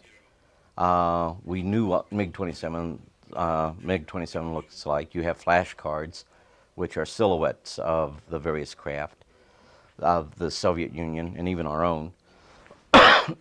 So we knew precisely what we were looking at. What we saw was a craft that was of an unusual origin. It was not aerodynamically sound. And when I state it was not aerodynamically sound, I mean it had no means of staying aloft like that without some visible means of aerial support, like a helicopter. That wasn't there. It was perfectly silent, not making any noise, roughly 3 stories high. This was one of the incidents that got me a little concerned, made me think about wanting to get out and come back to the family, to have some family life. We had the incident escalate.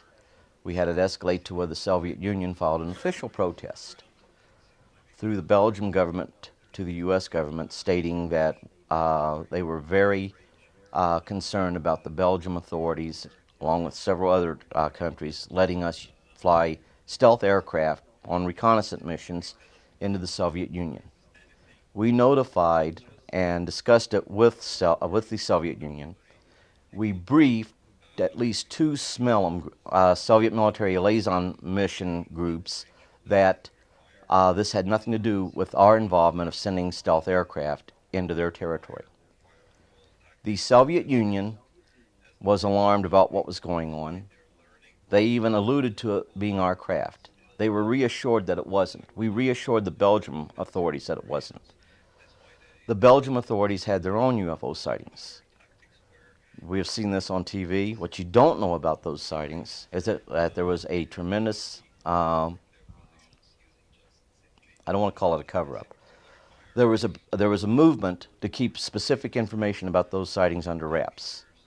There was some intentions to go ahead and alter the film footage of the radar screens to the point of where it showed that the UFO went underground, which it did not. I think it was supposed to have gone 600 feet into the earth. That did not happen. It was visible. People saw it. The pilots saw it. The pilots' aircraft locked onto it.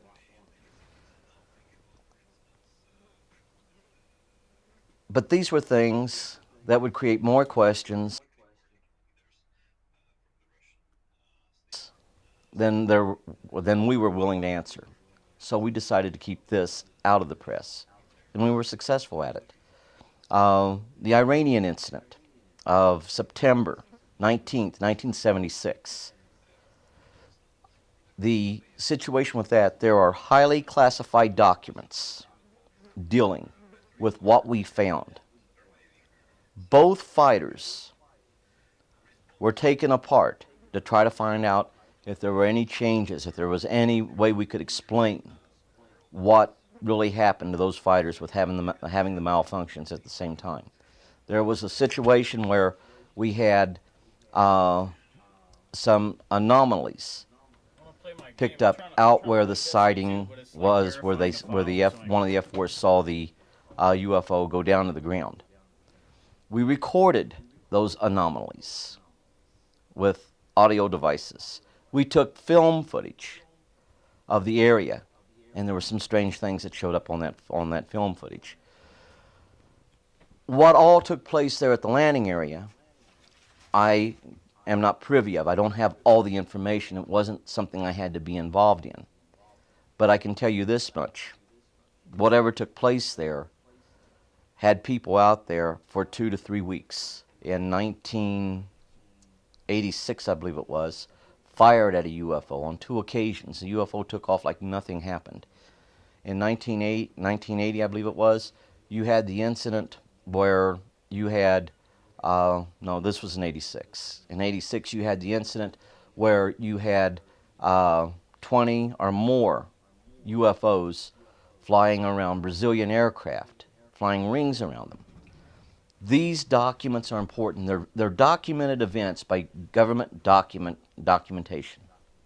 How many there have been overall since 47? Not more than 2 dozen.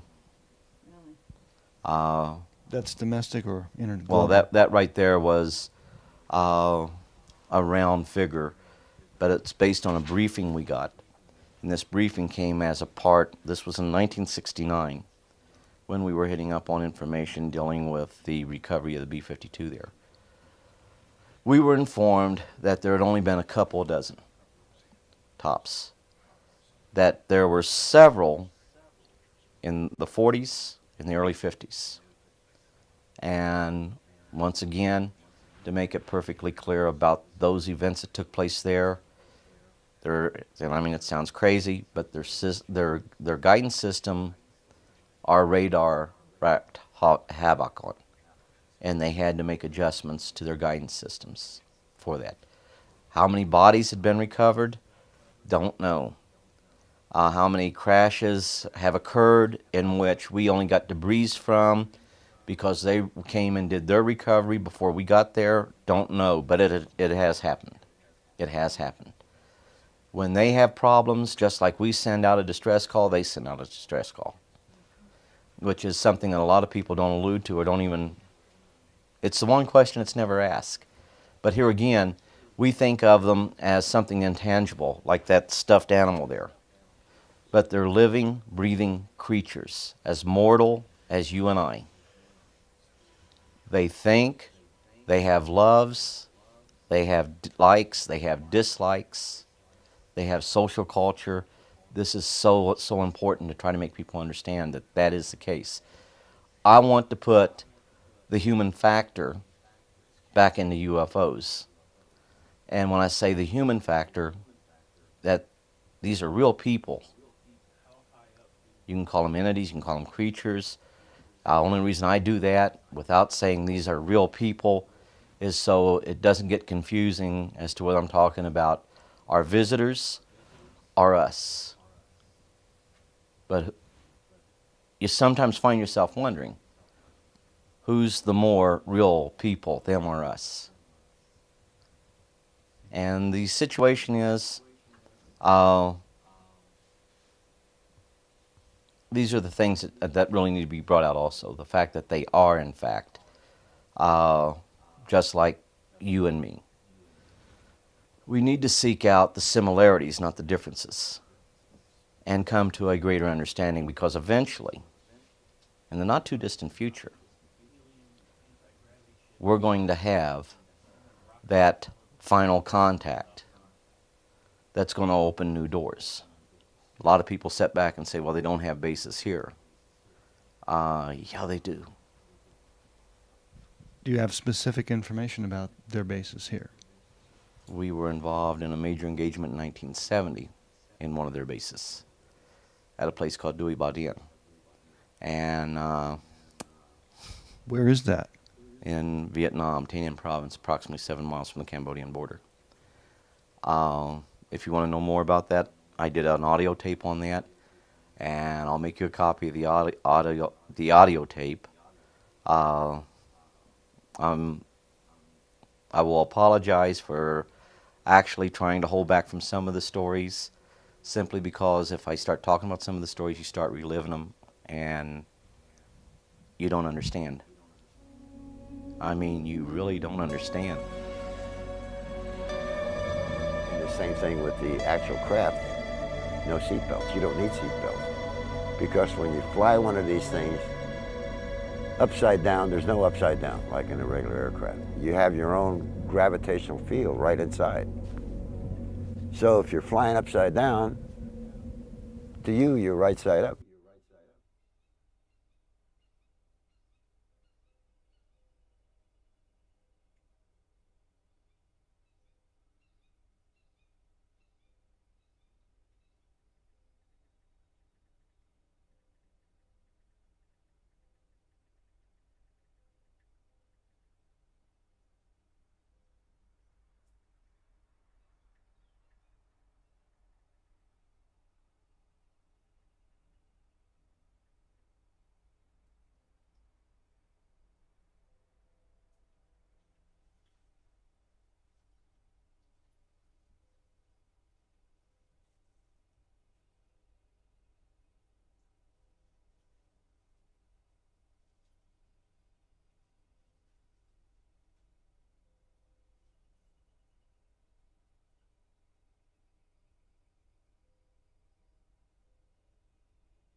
I feel like I'm being beam weaponed.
Alright, let's see if my video game is done.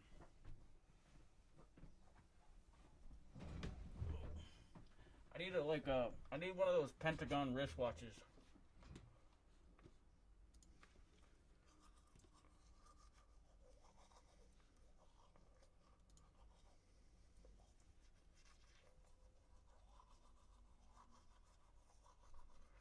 It says 93% verified. It's almost verified. It's about time.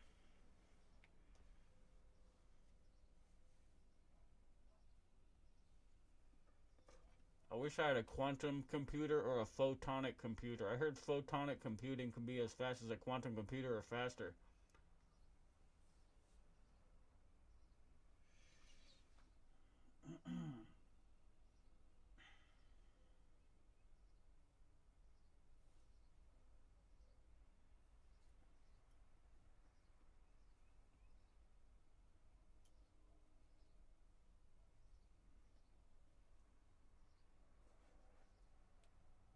Whatever.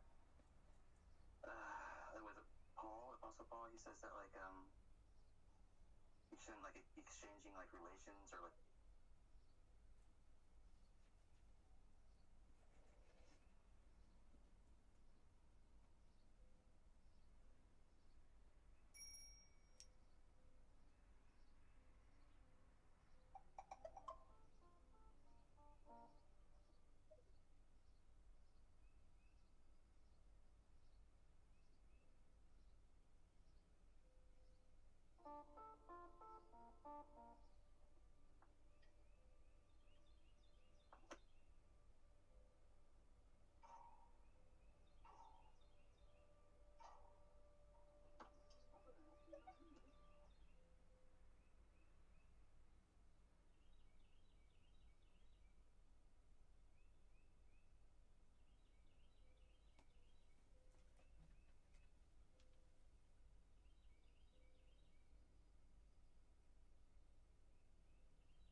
some legal work done ahead of that, and I'm just guessing that that's why it has to be done step by step, because there are limits, I presume, of the executive doing certain things of their own accord. Yeah, but don't we have authorities for handing out citizenships, and the law has obviously been broken, so they can't, in that instance, like self-correct and check their own actions then, which shouldn't be happening. So I don't know how it works in Finland, right? But I presume that there's a thing that says if and when any of them realizes that something was done not in accordance with the law or not in accordance with appropriate processes and procedures, they have to then initiate an investigation on themselves by a different set of authorities, right? As opposed to them acting themselves. Somebody else is the one then deciding has something gone wrong, so they can't just do it of their own accord entirely. I might be a bit off of that, but I think that's broadly speaking how it works now. Yeah, but his case was in the papers for like a week, a year ago, or last summer or something like that. So it's not that they don't know about this, which I find quite frustrating. But before I get too mad, I would like to ask permission to ask mockers a cultural question pertaining to British culture and language. Or if not, I'll send her a DM. I'm here if you need me. Okay. Okay, so I'm reading this book written by a chap from Birmingham, incidentally, and he says that the people from Birmingham and that region are called yam-yams. Is that correct?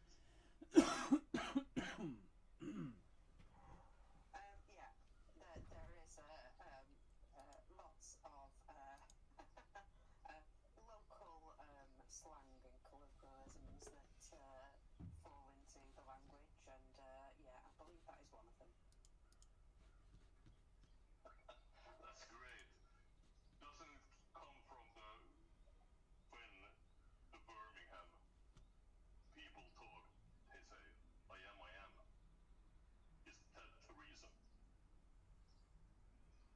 Can I just interrupt here? We're not called yam-yams. We're brummies. Come on, Destiny 2. Yeah. I think some yam-yams as well, Chris. Well, there's a bit. Where is Destiny 2? Is it on a full drive or what? Which is that I always thought that I had a posh southern accent given to Oh, it's on a full drive. Britannia Royal Naval College, but people tell me I've got a Birmingham accent, which I gotta switch some shit. Oh, I got 15 gigabytes free on there. That's probably enough for it. Should work, man. I think the files might have been corrupted. May have to verify them. Whole fucking 89 gigabytes or whatever. Now creased up on the floor.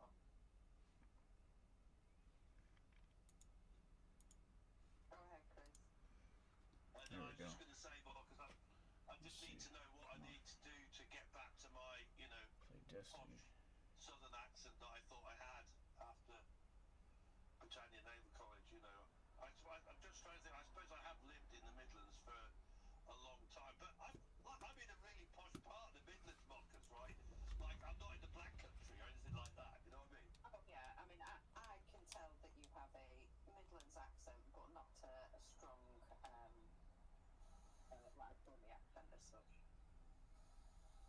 Yo, put me in a chat. To the Black Country. I don't know if you've ever been there, but there's a place called the Black Country Museum, Mockers. Have you ever been there? A long time ago, the chat. I want to talk about robotic android, weaponized androids.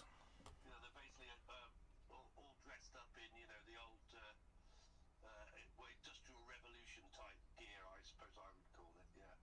I mean, did you go on the canal ride and stuff like that? Yeah, and they've got all the odd shops and things that you can go in and look at. Yeah. Did you have the fish and chips? Was it up to par? Problem reading game content.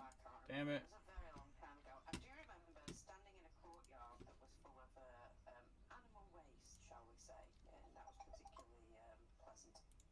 What about the schoolroom? Did you go in the schoolroom and get the cane? Oh, yeah, we went in the schoolroom and they shouted at my dad for being cheeky.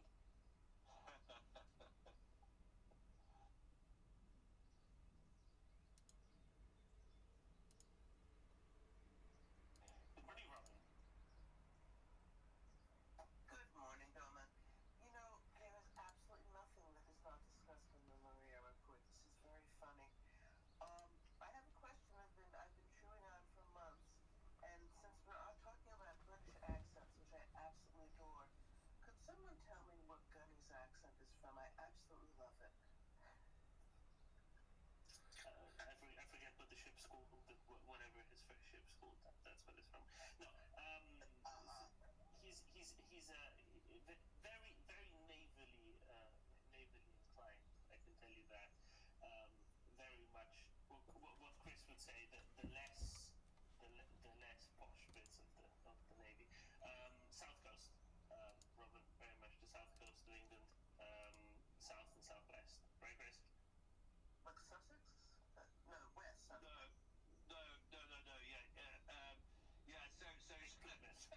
So it's definitely Gunny has a lot of Navy slang in everything that he says. I don't actually know where he's from, but he would have spent a lot of time in Portsmouth, Doman, and in Plymouth, of course, or Gus. So Pompey and Gus, as we say in the Navy, is the short term for those places. So you're absolutely right. The south and the southwest. Yeah, but notably very coastal, right? Not what you hear from people a little bit more inland in the West Country or down in the far southwest. Less affected by Sweden. Very good, David. Very good. No, definitely. You know, I'm gonna guess Pompey way. Yeah, Hampshire. Yeah. It reminds me of a joke I heard once about Santa Claus getting in trouble for not treating his helpers well, and they reported him to Elf and Safety. Anyway, with that, I will leave you. Thanks.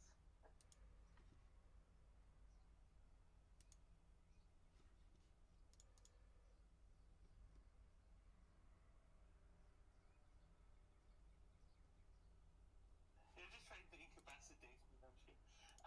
Klaus. Speaking of accents, I guess it's quite easy hearing that I'm from Denmark and someone else speaking English is from Sweden and Norway or Finland, etc. Is it that easy to sort of pinpoint us to a specific location? I can sort of hear if when Ukrainians speak English, there's this sort of sweet accent I have come to like very much. Thank you. Yeah, I think it can be discerned. If you know who you're talking to, eventually you get. What the fuck is taking so long, man? There's certain artifacts that persist in English. It's part of why English works as a lingua franca so well, because people tend to be both as a language, but also because of the way that the language is used.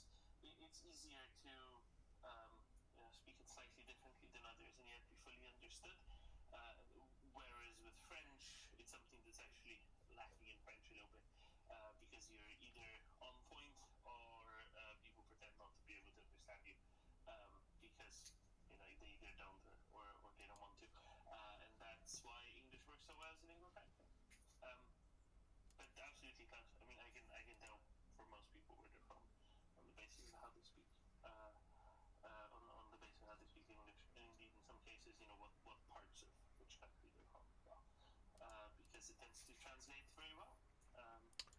What in the fuck is going on? Well, I was just going to say, gentlemen, that I wouldn't like to do a test, on, discerning people from Denmark, Norway, Sweden, Finland. I wouldn't like to do a test on that. I think I might fail it, but equally, I'm quite sure that people from Scandinavia and America would fail a test on what part of the UK we're from as well. So, yeah.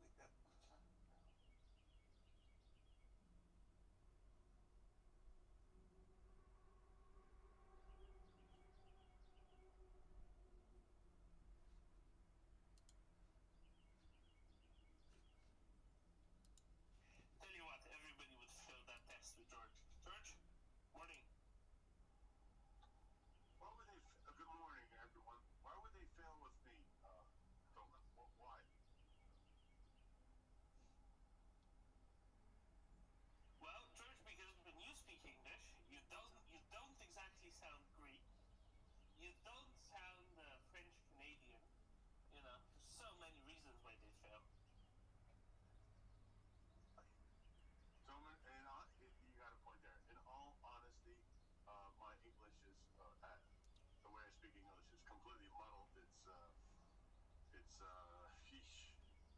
combination of obviously growing up, in Canada, and English was not my first language. I did not speak what you would call fluent English till after the first grade. Growing up in a Greek community in Montreal, I didn't speak English till I was almost at the end of the first grade. And actually, most of my grade school was of Greek descent, and it was quite amusing because we had about 3 or 4 kids in the classroom that actually knew what the teacher was saying, and they would just Can't fucking see. translate it really quick to the rest of us so we could get out the right book and follow along.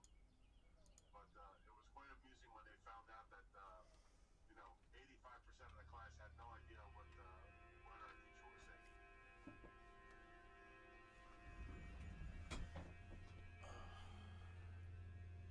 But that's not what I got on here for. Gentlemen, do you know what today is? Today's Wednesday, George. I know. But historically speaking, what happened Historically speaking, on April 26th? on April 26th, I think on April 26th was the first partisan action against Nazi occupation forces in Yugoslavia.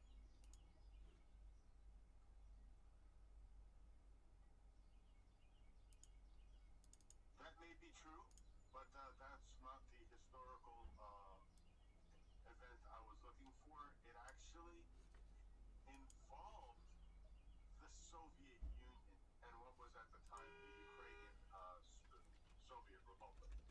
Then, John, do you know? Yes, it's Melania Trump's birthday, 1970. And also, Chernobyl happened. Bingo, yeah, Melania Trump's birthday had nothing to do with Ukraine or the Soviet Union. Maybe, I won't go down that road. Yeah, Chernobyl happened, though. Chernobyl happened. And, remember, when did the West what happened? find What the out fuck? that something was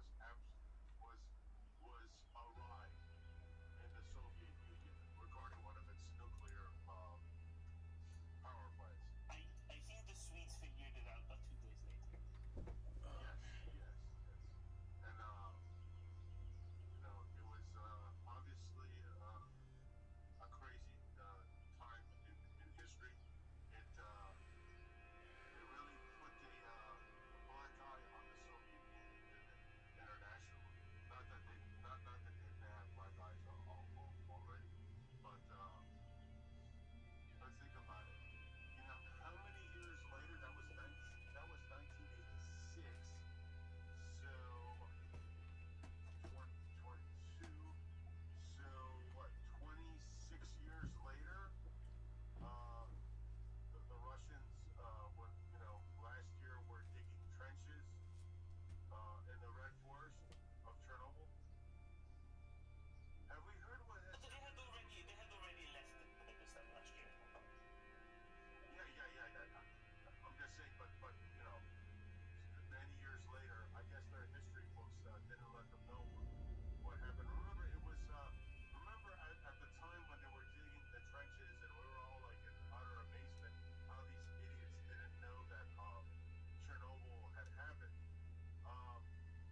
I suggest people get on there. You know, he's done a pretty good job of, you know, putting out like, you know, stories on a lot of these people in different countries, right? And how they're basically operatives of the Kremlin, and they don't have to be Russian, right? They're not. Like I saw the other day, he put one out on Roger Stone. I mean, anybody who's you know got their head in the sand, you know, won't know this, but that guy's you know got tons of connections with the Kremlin, and you know that's their goal. Their goal is to undermine our institutions from within.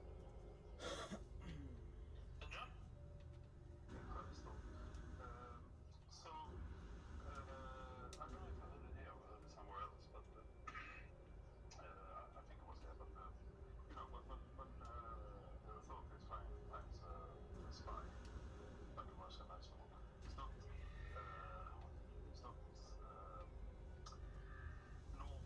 Well, normally that person is not taken down immediately. They put basically a trace on that person to see what he or she is up to, and what other contacts in that networks exist. So you know, to look from the look of this from the bright side is that most likely the secret police authorities are aware of this. Now only now the media is catching up because of, you know, the war going on with Russia involved. And they are digging into all this kind of things. So that's probably also a reason why not more are being you know, sent back, because there's a chance of getting the people actually providing information. And we can see that. I mean, we've seen about 4 or 5 quite high profile cases. Why is it not working? Where they have been put away, and obviously they were feeding information to the Russian embassy, most likely. So yeah, there's probably a reason why they're still here, and but I'm pretty sure they are under observation and known to be in the dead heat. Yeah, sorry, John. Yeah, that would be the classic thing to do. Is some of the people, you know, you arrest because they might be a flight risk or something like that, and some of them you just let them, you know, they observe them, and by letting them still out there, but you know, the fact that to be spies or what have you, or aiding and abetting the enemy, you're hoping that they're going to screw up and lead you to, you know, even bigger fish. So, you know, but the fact is that it's not only Sweden. You know, we're hearing, you know, every so often, you know, people that are being implicated in Germany and other countries. So, I think countries need to really start going through some of the people that work in some very highly sensitive areas. The background checks have to be redone. You know?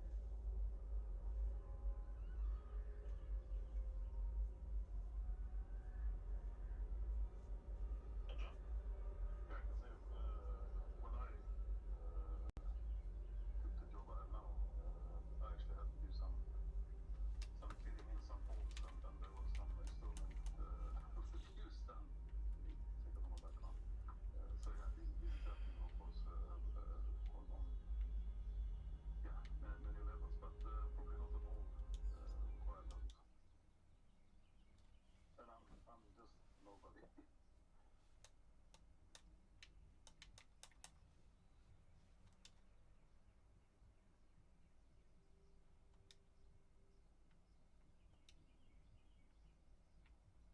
Nonsense. We know exactly who you are.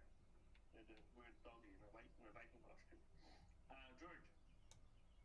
Yeah, I was just going to say that, you know, the reason why I bring this up is because, you know, as it gets closer to the offensive, we're going to hear all kinds of cockamamie stories supposedly leaked by this official or that official.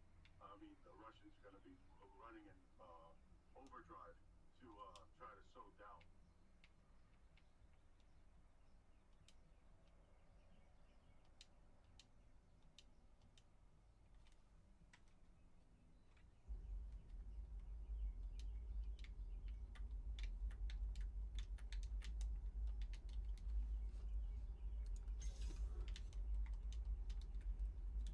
George, there has been another leak. Oh yeah? Toilet or shower head? No, neither. The plans for the Russian May 9th parade in the Red Square. Oh, please, do tell. So the tanks will be represented by 12 T-72s, 12 T-80s, 12 T-90s, and 5 T-14 Armadas. There's no mention of how many horses, to be clear. And I'm very confused with that. Maybe that's in the next version. There will also be 10 Insta-S howitzers, 8 Iskander missile systems, 8 S-400 air defense systems, and about God, this is annoying. Fuck, why can't shit just fucking work? Oh, they're gonna, I guess, they kept some museum pieces for the parade. Yeah, but I mean, Stupid it's a ass big oversight, isn't it? That bullshit. They don't count up the horses there. One of the horses are gonna be pulling in a T-14 Armada. Fuck is wrong with all this stupid shit? Right? Come on. That's my consideration. You know, maybe they forgot to sign up for the horses, and then what did they do with their Armada?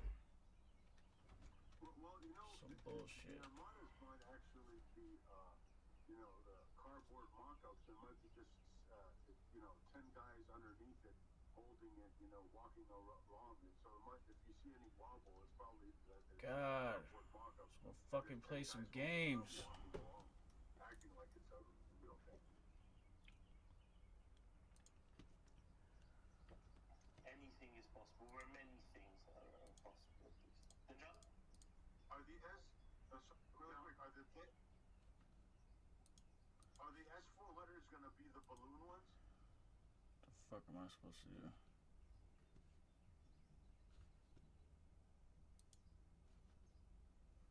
That'd be the ecological solution, right? Because then they're lighter, and they don't need as much diesel fuel. Exactly. I just hope they properly pump them up, because then what it'll look like a giant parade for as a commercial for Viagra.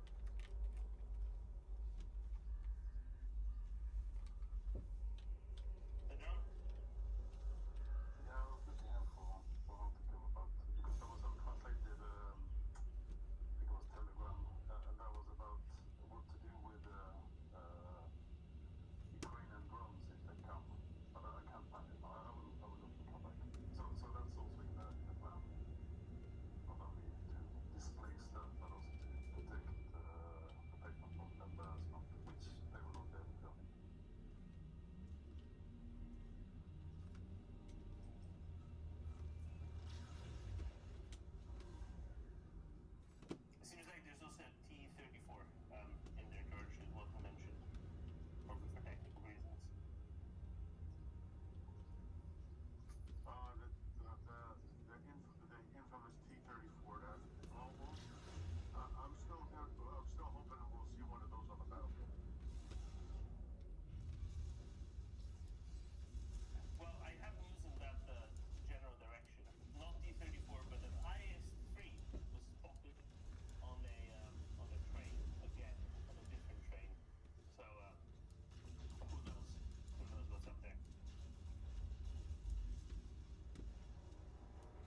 Need some kratom.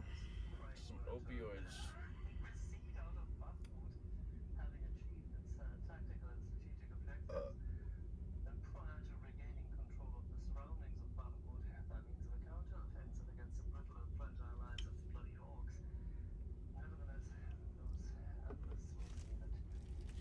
There's some oxys. I need to pick up some oxycodone.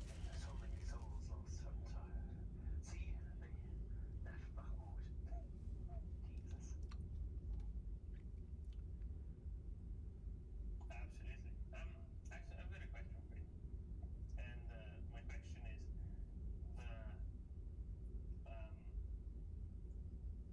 did the Austrians impose, to the best of your knowledge, in the 1990s, did the Austrians impose re-export licenses on vehicles of Austrian origin manufactured elsewhere under license? You mean China? Yes. Yes.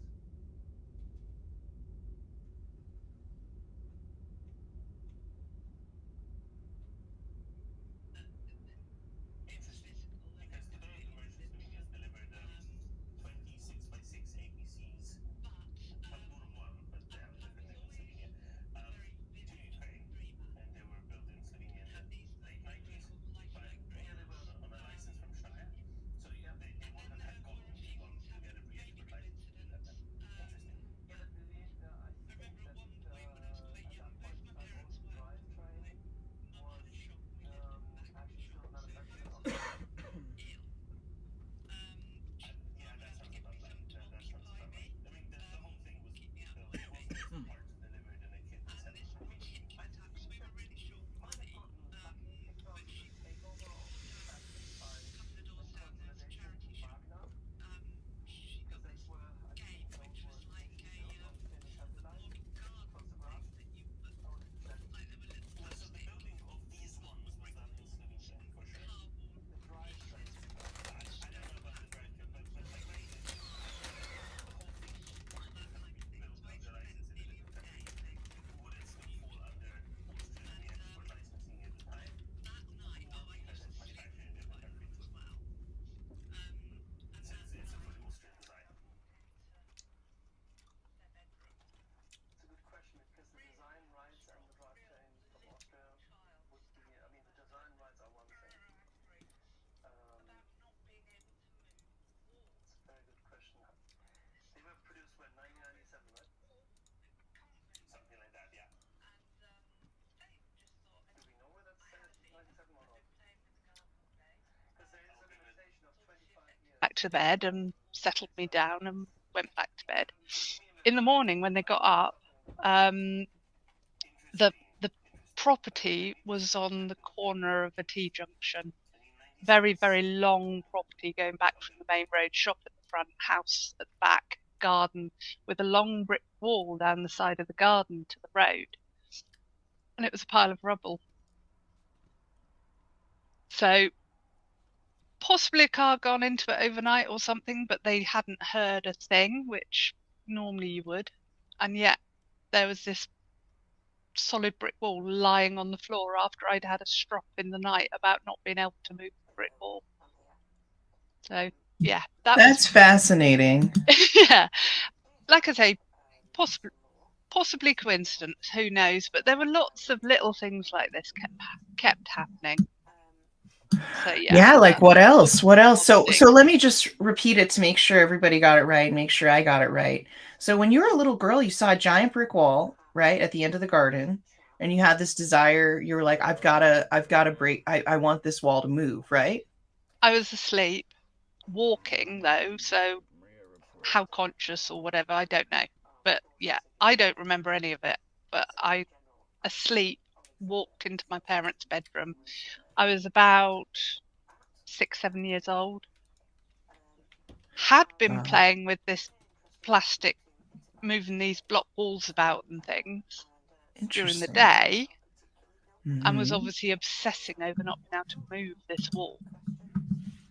And yes. Yeah, the wall was just a pile of bricks in the morning. So what do you think happened to the wall? What's your theory about what happened to that wall? I have no idea. Like I said, it could be coincidence. Mm-hmm.